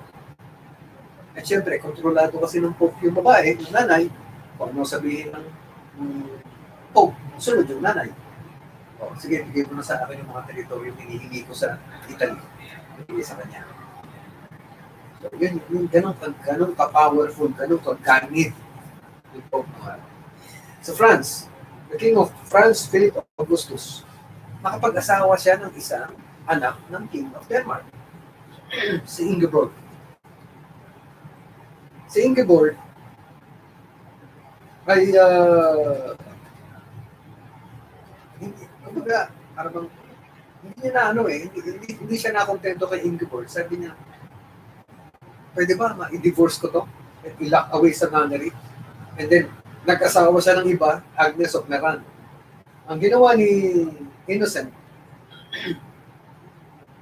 nag-declare siya kaagad ng interdict laban sa France. So, walang makapag-visa sa France. Walang kundi kundi talagang walang maggagawa ng mga religious rituals except yung sa patay at yung sa namamatay, no? Yung last rites sa yung baptism ng namamatay. So, na nangyari? Nung huli, sumuko yung si Philip Augustus. At binalik sa kanya si Ingeborg. Pero ang ginawa ni Philip Augustus, siyempre, siya pa rin ang hari sa France. Nagsalita nga si Ingeborg, sabi niya, sabi nga dyan, the restored queen spent the rest of her life complaining that her supposed restoration was in truth constant torture. Lalo siyang pinapahirapan ni Philip Augustus. In England, so nag-away sila ni King John. Sino si King John? Siya yung pumalik kay Lionheart. Ewan na namatay si Richard. So, pag upo ni King John, nabakante yung archbishopric ng Canterbury. So, sabi ni King John, maglalagay ako ng archbishop yan. Sabi ni Innocent III, hindi pwede. Ako lang ang pwede magdagit yan. So, sabi ni King John, hindi pwede. England dito, wala kang pakialam dito. So, naglagay siya. Ang ginawa, nag-declare ng interdict si Innocent III for 6 years. At talagang nahirapan si King John, galit na galit yung mga tao until finally, rebellious na yung mga lords. Pati yung mga lords. Kasi nag-declare si Innocent, sabi niya, mga lords, hindi na kayo nakatali sa loyalty sa sumpa niyo sa hari. Pwede kayong magrebelde, wala kayong kasalanan sa Diyos. So natakot si John. Nung huli, sumuko siya. Sabi niya, sige po, kayo na bahala. Magbabayad na ako ng penance. Magbabayad ako ng taxes sa Vatican. Gagawa ako ng penance. Susunod ako. Ganun ka-powerful si Innocent III. So makikita niyo mga kapatid, this was the height of power of the papacy.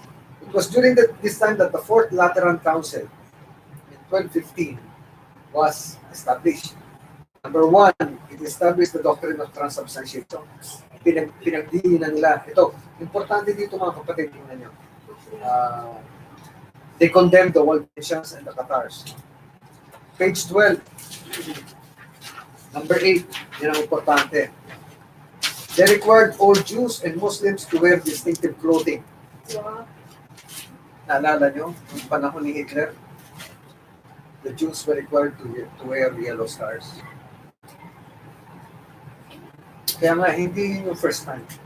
Even during the time Lateran Council, time the Innocent, he was not so innocent. Letter B, pansinin nyo, eliminating heretics and other dissenters. Number 2 dyan. So they started a crusade against the Cathars. Pinagpapatay nila yung mga Cathars. Pansinin nyo yung naka-quotation dyan, mga kapatid. It isn't often that good Christian men can save their souls and at the same time enlarge their kingdom by butchering unbelievers. Pinagpapatay yung mga Cathars, saying na, mga heretics yan. Number 2, the Inquisition. Ito mga kapatid, ito na yung time na in-establish na nila yung Inquisition as a separate task force. As an office. Naging department nila. Ang tawag doon, the Holy Office of the Inquisition. At yung kanilang pag-execute, meron pang term sa Spanish, auto de fe. Auto de fe is act of faith. It is an act of faith to burn a heretic. Alam niya tayo, heretic tayo sa kanilang faith. We have the same, many of the doctrines of the Waldensians, pareho tayo. Sila Peter de Bruys, nahuwig na ibang mga doktrina natin. The Albigenses, the Lollards. We are heretics to them. And hundreds of thousands, millions died in their hands. Sometimes the inquisitors, letter C, were often Dominicans. Sabi niya, because of their theological expertise. Bakit? Kasi meron silang background ng Orthodox Catholicism. Kaya madali na lang ma-detect. Napakasimple. Anong paniwala mo sa supper? Anong paniwala mo sa Eucharist, sa communion? Transubstantiation ba? Pag sinabi hindi po, simbolo lang yun. Heretic ka. They were given carte blanche. Ano yung carte blanche? A blank slate. Carte blanche means you can do anything. You are given a blank check. Binigyan ka ng blankong check. Anything you need to do, gawin mo. Para, una, madiscover mo yung heresy. Pangalawa, patayin mo yung heresy.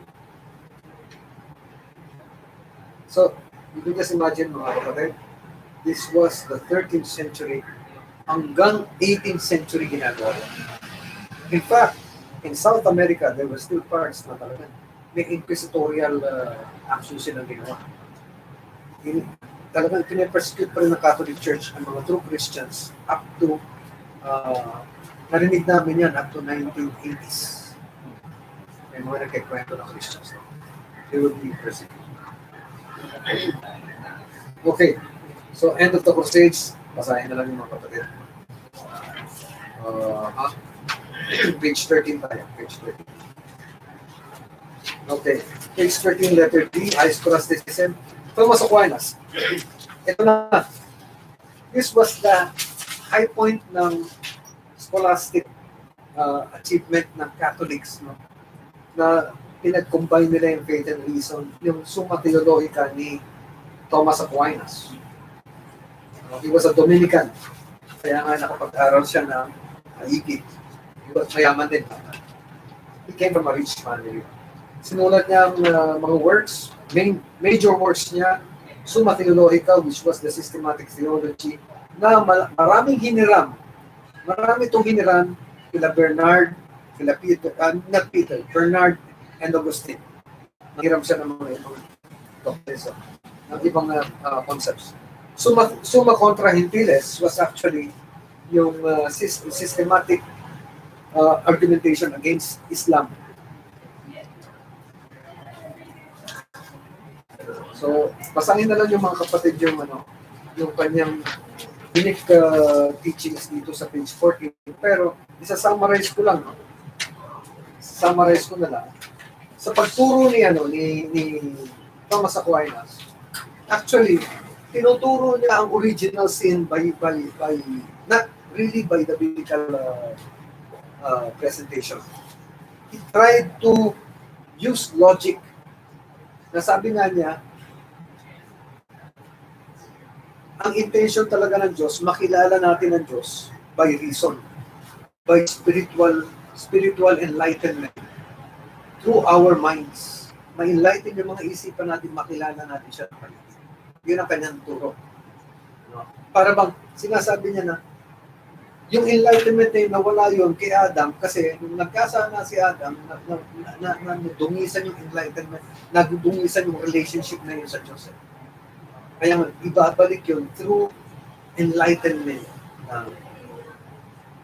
through the Bible, through spiritual enlightenment. Pero, tingnan natin, hindi niya binigyan diin the fact na ano ba ang unang naging hadlang kung bakit hindi natuloy yung plano ng Diyos para sa atin. Diba, unang, naalala niyo yung sa Will Graham Crusade, diba? Meron doon pinakita niyo sa simula sa atin. May design ng Diyos para sa atin. Man was created to fellowship with God forever and ever. Yan ang unang design, that was the will of God, that was the design of God. Pero hindi natupad yung design na yung God. May naging hadlang. Ano yung naging hadlang? Kasalanan. Nung nagkasala ang tao, nagrebelde siya doon sa mga patakaran ng Diyos. Sinuway niya eh. Nagkaroon ba siya ng pusong rebelde? Hindi pinatch ni Thomas Aquinas siya. Remember, Thomas Aquinas was a scholastic. Sa kanya kasi is para bang we have to explain faith through reason. Hindi niya masyado siguro naunawaan yung problem of sin. Yung problem na hindi lang ng sin keeps you away from God and prevent you from going into heaven, ang sin ay may kabayaran pa. May wages, may accounting, may judgment. So, they never touch on that. Okay. Nasa last part ng page 14, yung cosmological argument, actually, nanggaling sa kanya. Familiar siguro kasi kayo dyan. Tinatch ba niya sa Theology 1? Cosmological argument. The unmoved mover. Para ba lahat na nakikita natin ngayon, na nilikha, gumagalaw, merong gumawa niyan. Okay? Para actually, yung concept of intelligent design ay hawig doon. Actually, para bang malapit pinsan ng konseptong yun, yung intelligent design. For what we see as intelligently designed and intelligently working, there must be an intelligence behind all of it. And that supreme intelligence is God. Para bang, if there is a clock, there must be a clockmaker. So if there is a universe na nag-work like clockwork, there's intelligent design, there must be a supreme intelligent maker na gumawa ng lahat. Okay. So, inano rin yan sa kanyang summa theology kayo. Okay. Sige, basahin na lang yung until last part yan. Nga pala, before we end with this chapter, with this, sa page 15, pansin ninyo, yung dinefend niya, yung transubstantiation, yung communion, dinefend niya, using reason. No? Number two, sorry. Or start with number 1, page 15. Page 15, mga kapatid. Sabi dyan, the substance of a thing is the inner reality. By the way, ang ginamit niya dito, mga kapatid, is Aristotelian conception. Aristotelian thinking, yung reasoning ni Aristotle. Ano yung kay Aristotle? Sabi niya, sa bawat reality, merong, the reality is the, 9 o'clock pa natin. Hindi naman pa. Huwag naman, masyado maliliit. Mga 9:15, etc. Pagpusin lang natin up to page 20. Okay, anyway. So, sa kanya kasi is, andyan yung reality. Andito yung nakikita ko. For example, this phone. Ang phone, nakikita ko siya. Pero may essence pa ito. May inner essence. O kaya, yung tao. Nakikita kita, brother. Pero may inner essence ka na hindi ko makita. Yun yung ikaw. Yun ang sinasabi ni Aristotle. So sabi ni ano ngayon, ito ngayon, sabi ni Aquinas, ganun din yung sa communion. Yung bread and wine, nakikita natin yung bread and wine, pero hindi natin alam yung inner reality. No? The inner reality is Christ. Sabi niya. Inner reality is Christ. Okay, sa labas niya, it may appear to our physical senses as bread and wine. It is indeed bread and wine. But there is a spiritual inner reality na nandyan si Christ, nandyan yun. Lahat. Ano? Tama ba yun? Hallucination niya. Okay. Paano pag sinabi sa inyo? I-defend niyo yung position niyo from Scripture.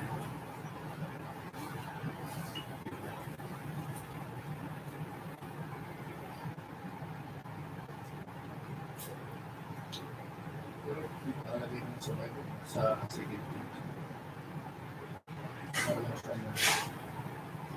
Hindi mo naman siya yung parang remembrance of me. That's part of the argument. Tama. So, when Christ said, "This is my body, this is broken for you," well, he was referring to the breaking of his body, to the bruising, pain na dadaanan niya, torture na dadaanan niya. Yet when he said, "This is my body," it didn't mean that he was referring na literally yung tinapay na yung body. Diba sabi niya, "I am the bread of life. You have to eat me. You have to partake, you have to eat my flesh.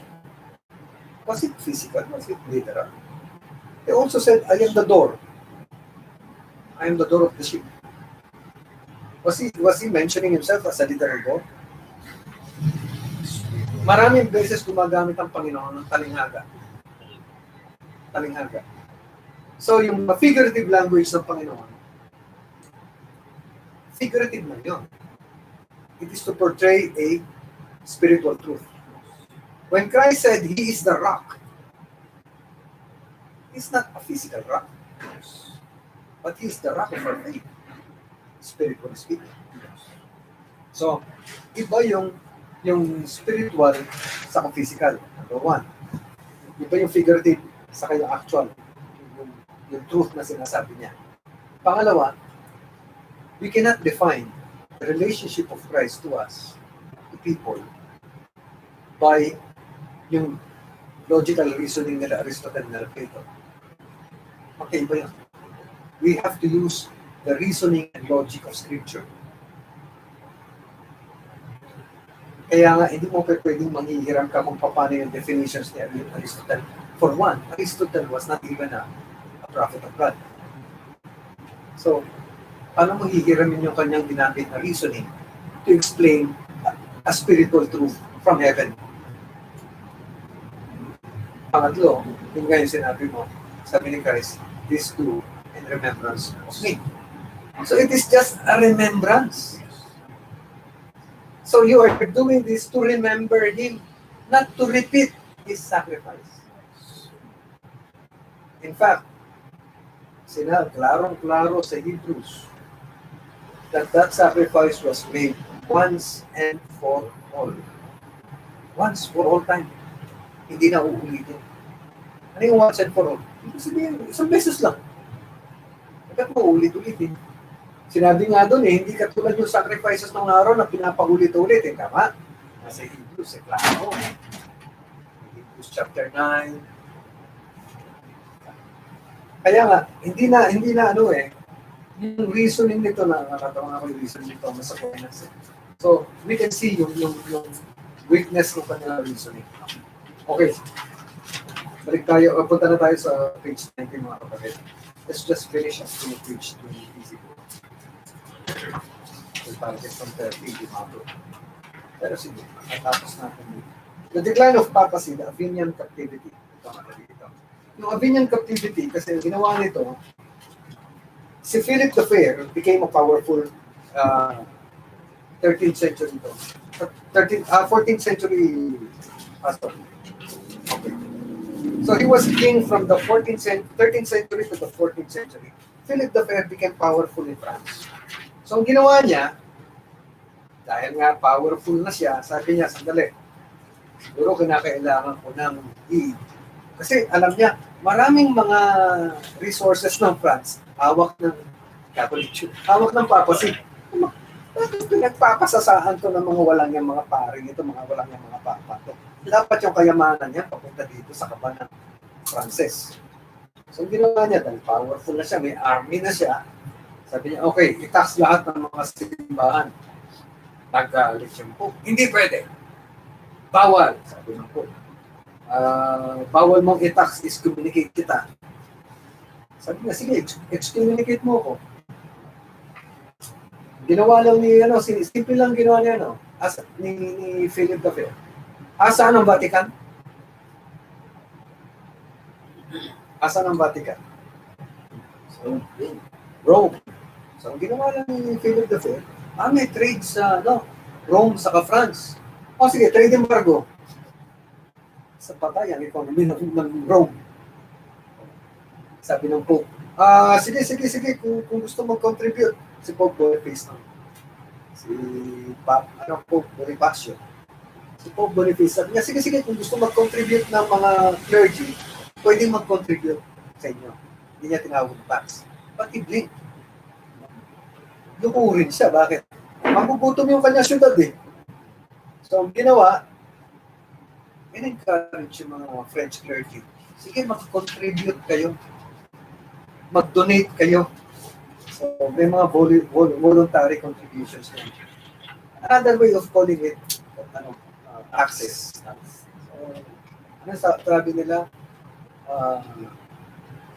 If it quacks like a duck, it walks like a duck, it must be a duck. So, so pangalawa,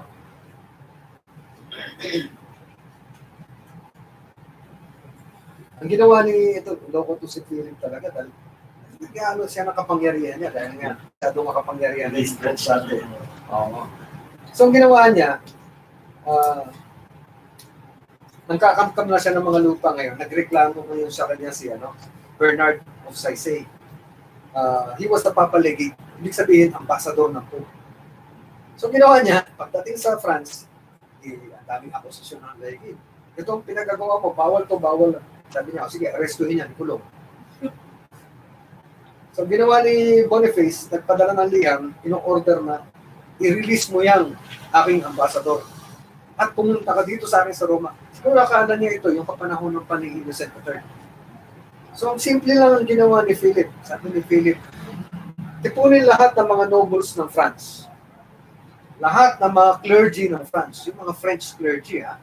Francis siya, French ito. Yung Pope Italiano. And then yung mga commoners, hindi siya nakontento na andyan yung nobility, mga lords, pati yung mga clergy, marami, libo-libo yan. And then, tinawag niya, kayo ang aking National Assembly. Ako ba ay susunod sa inuutos sa akin ng papa nila o hindi? Karamihan nagsabing hindi. So, nagpadala si Philip ng statement sa kanya. Sabi ni Philip, ito sinasabi ng mga ng aking mga tauhan, ng aking constituents. Ngayon, sabi niya, ikaw po, wala kang karapatan na nariyan. Ang gawin mo, ino-order lang kita, magpatawag ka ng conference ng lahat ng mga members ng Catholic Church. Humarap ka sa kanila. Isang council ng lahat ng membership ng Catholic Church. Ako, suportado ko ng lahat ng Frances. Suportado ka ba ng lahat ng Katoliko? So, yun. Nag-blink na naman yung Pope. Wala siya magawa. Nung huli, in-excommunicate na si Philip. Ito mali ito, typo error mga kapatid. Only sa letter G. Only Philip had the Pope. Pope yan. The people. Pope. The Pope kidnap and imprisoned in prison. Okay? So, pinakulong niya. Pinalaya rin niya, no? Hindi, actually, napalaya ng mga kakampi ng Pope. Maraming, yung time na talagang maraming magkakakampi-kampi yan. Naka-escape din yung Pope, pero namatay ka agad after 1 year. 1 year? 1 month. Okay. So, nagkaroon ng election ng new Pope, ng French Pope. Ngayon, pagkamatay ng Pope na yon, nagkaroon ng election ng Pope. Namatay din after 8 months, Pope Benedict. So, mayroong isang Frenchman na na-elect. Ito nakakatuwa. Si Clement V. Si Clement V, bata ni Philip. Natural. Hari na siya sa France. Kakampi pa niya yung Pope. So, very powerful siya. Eto na. Humaba ngayon yung divide sa... Nahati ang Catholic Church because of this. This is what they call the Great Catholic Schism. Iba yung schism ng Empire, ng Roman Empire. This is the Church Schism. Okay. So, ano nangyari? Nagkaroon ng mga French popes. And then finally, nagkaroon ng isang Italian pope. No, by the way, no, nung na-elect itong French pope, si Clement V, nilipat nila yung seat ng papacy from Vatican for the first time. Lumabas ng Rome, papunta ng Avignon in France. So, nag-create sila sa Avignon ng isang, may pasilika dyan, nag-create sila ng seat of papacy sa Avignon. So, for a long time, nasa Avignon. Nagkaroon ng Pope na Italian. Nung naubos na yung mga French popes, nagkaroon ng Pope na Italian by the name of Pope Gregory the 11. Ang ginawa ni Pope Gregory the 11, At pa-end na yung term niya, nilipat niya again to Vatican yung seat of the papacy. But after 1 year, namatay siya. Pagkamatay niya, eto na. At that time, sino nag-elect ng Pope? Mga cardinals. Okay. Yung cardinals, maraming French. Maraming Italians. So, ano nangyari? May mga gumagalaw na sa likod. Yung mga mayayaman sa Italy, nagko-comelect. Kapangan ng boto. Okay. So, na-elect isang Italian Pope, Urban VI. Pero, eto na. Kaya na-elect si Urban VI, tinakot yung mga French cardinals. Maraming mayayaman sa Rome. Sa Rome yung election eh. Maraming naglabas ng mga patalim, nanakot, mamamatay ka, hindi ka makakauwi ng France pag hindi elect si Urban. Okay.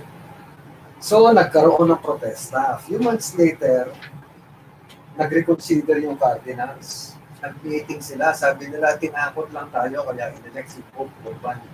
By a vote of 12-4, dineclare nilang null and void yung election. They chose another Frenchman as Pope.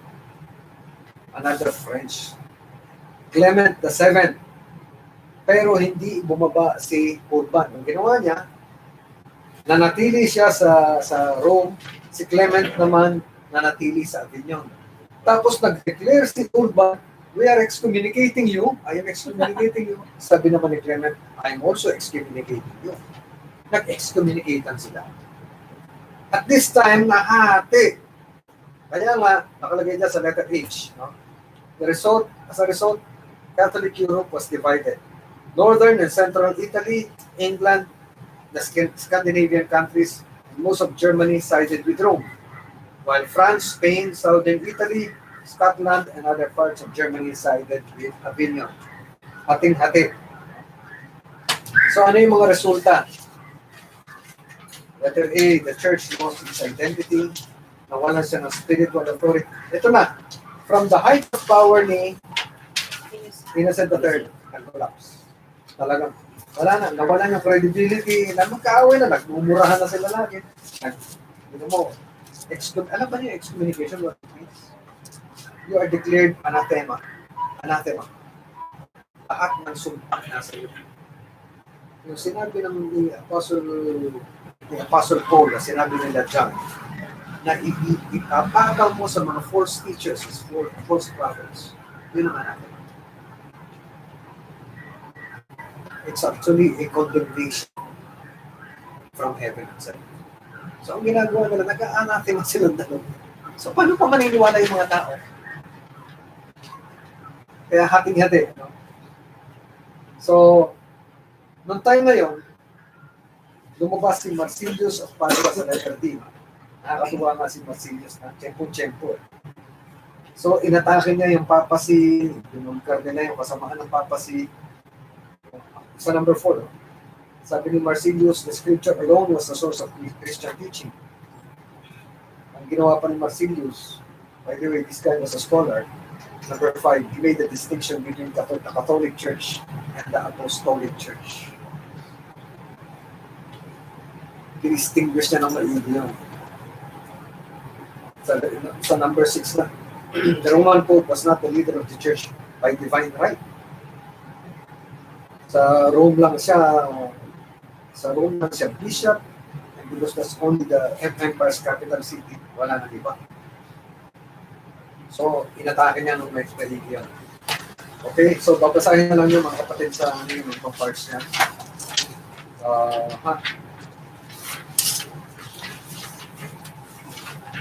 bilang N.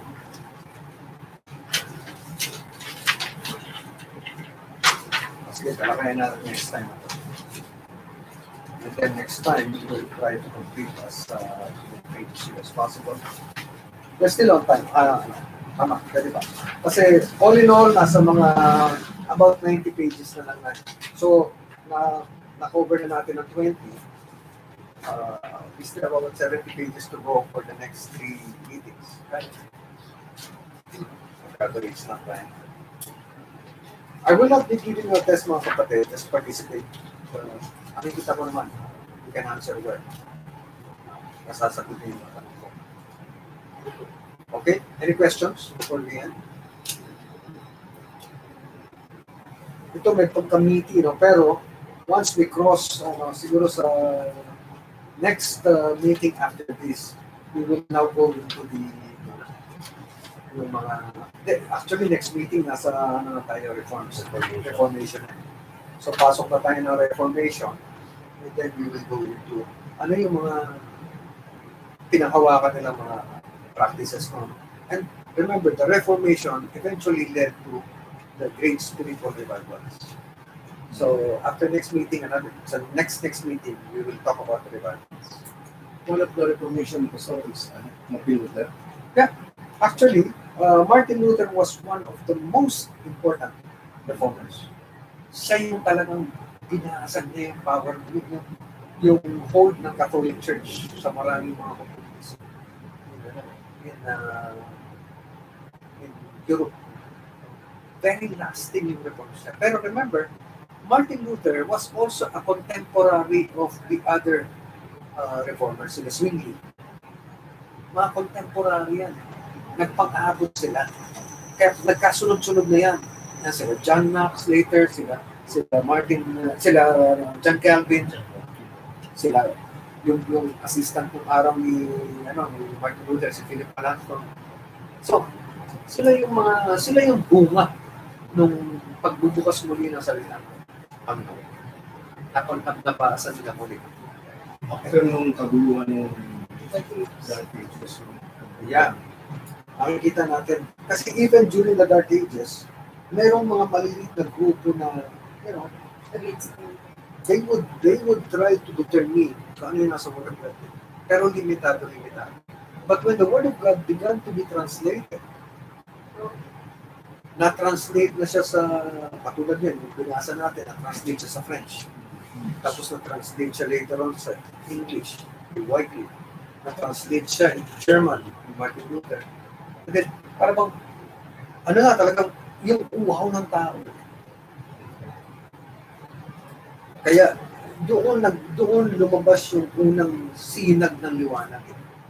Kaya nga ang tawag nila kay John Wycliffe was the morning star of the Reformation. Siya yung unang ningning ng liwanag. And actually, nakita natin translate niya into German, ni Martin Luther. Pero, ginagaya lang naman niya yung ginawa ng mga ibang mga Christians. Familiar siya doon. Alam niya yun.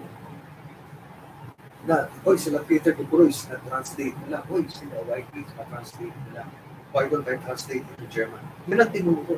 Ang maganda lang kay Martin Luther, kumalat ng gusto. Talagang niloob ng Diyos na yung sinimulan niyang move, talagang parang wildfire. Although sila nagtanim ng bini, hindi masyadong kumalat yung kala Wycliffe. Pero nanatili, pang-unti-unti, sporadic. Itong kay Martin Luther, talagang parang wildfire na. Lumagkablab na kagad. Yan ang nangyari. Kaya, we are very, very thankful to this great man of God. Sa kanila. Okay? Yan ang heritage natin, mga kapatid. That is our the legacy we hold on as teaching to the Almighty. Okay? Final question? Let us pray. Father in heaven, we thank you again for this opportunity tonight. Pag-aralan namin makatungkol sa churches.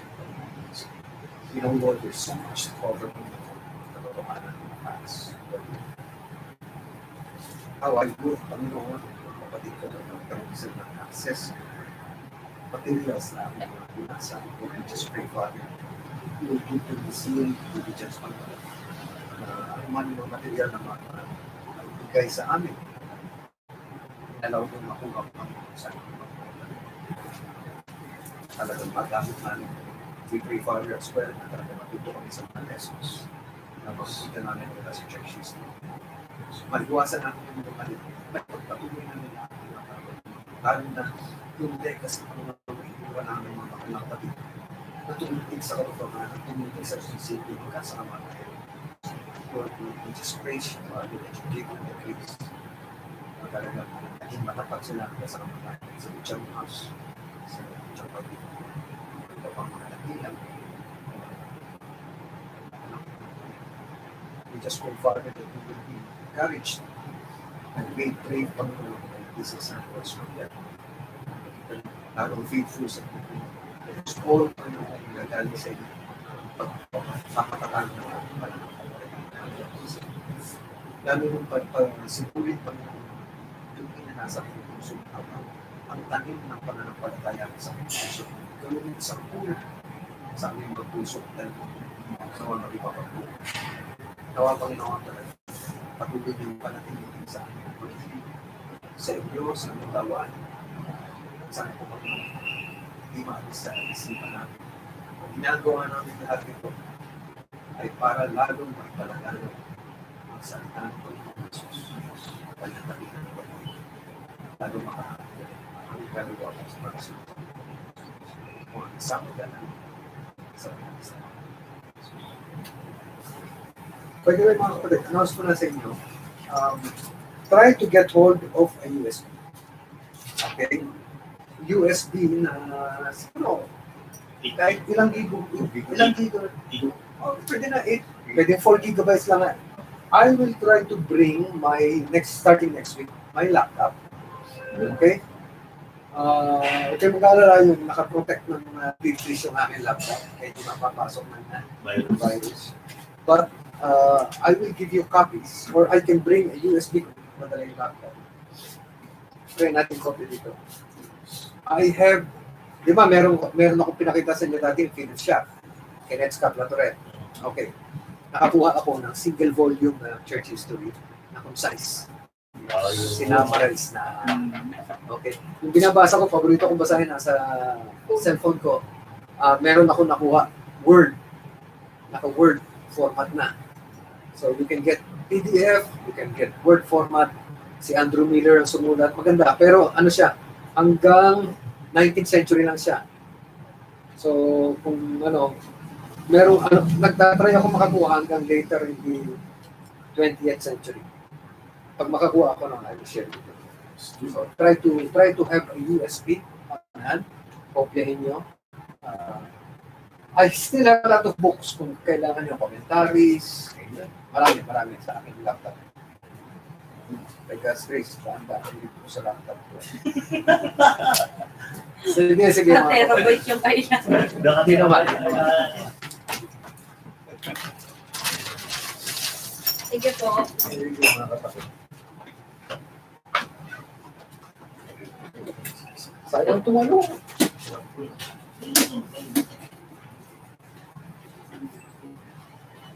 Pasok.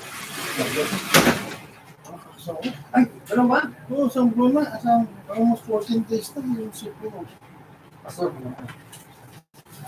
Dugo na nga ito. Mag-overdose ka na ng vitamins.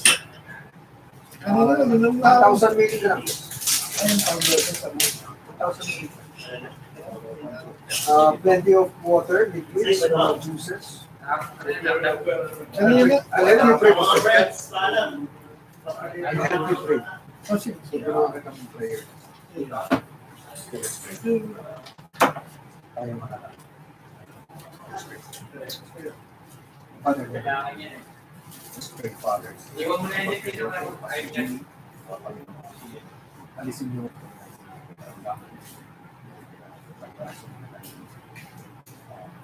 nagpapala sa kay Father. Healing. Alisin niyo ang mga sukat sa mga kanyang panibagin ng lakas ng kanyang pangkatawan.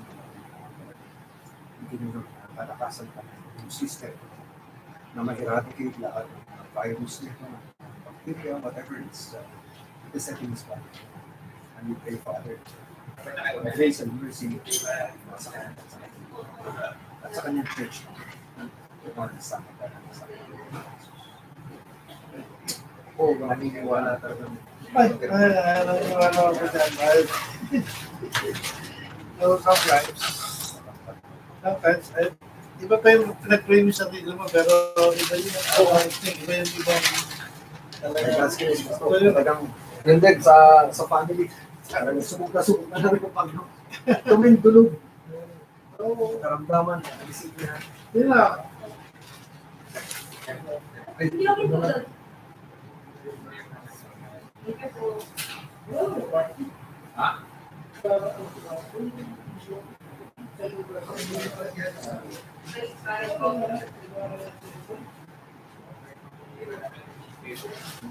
Hindi lang ako.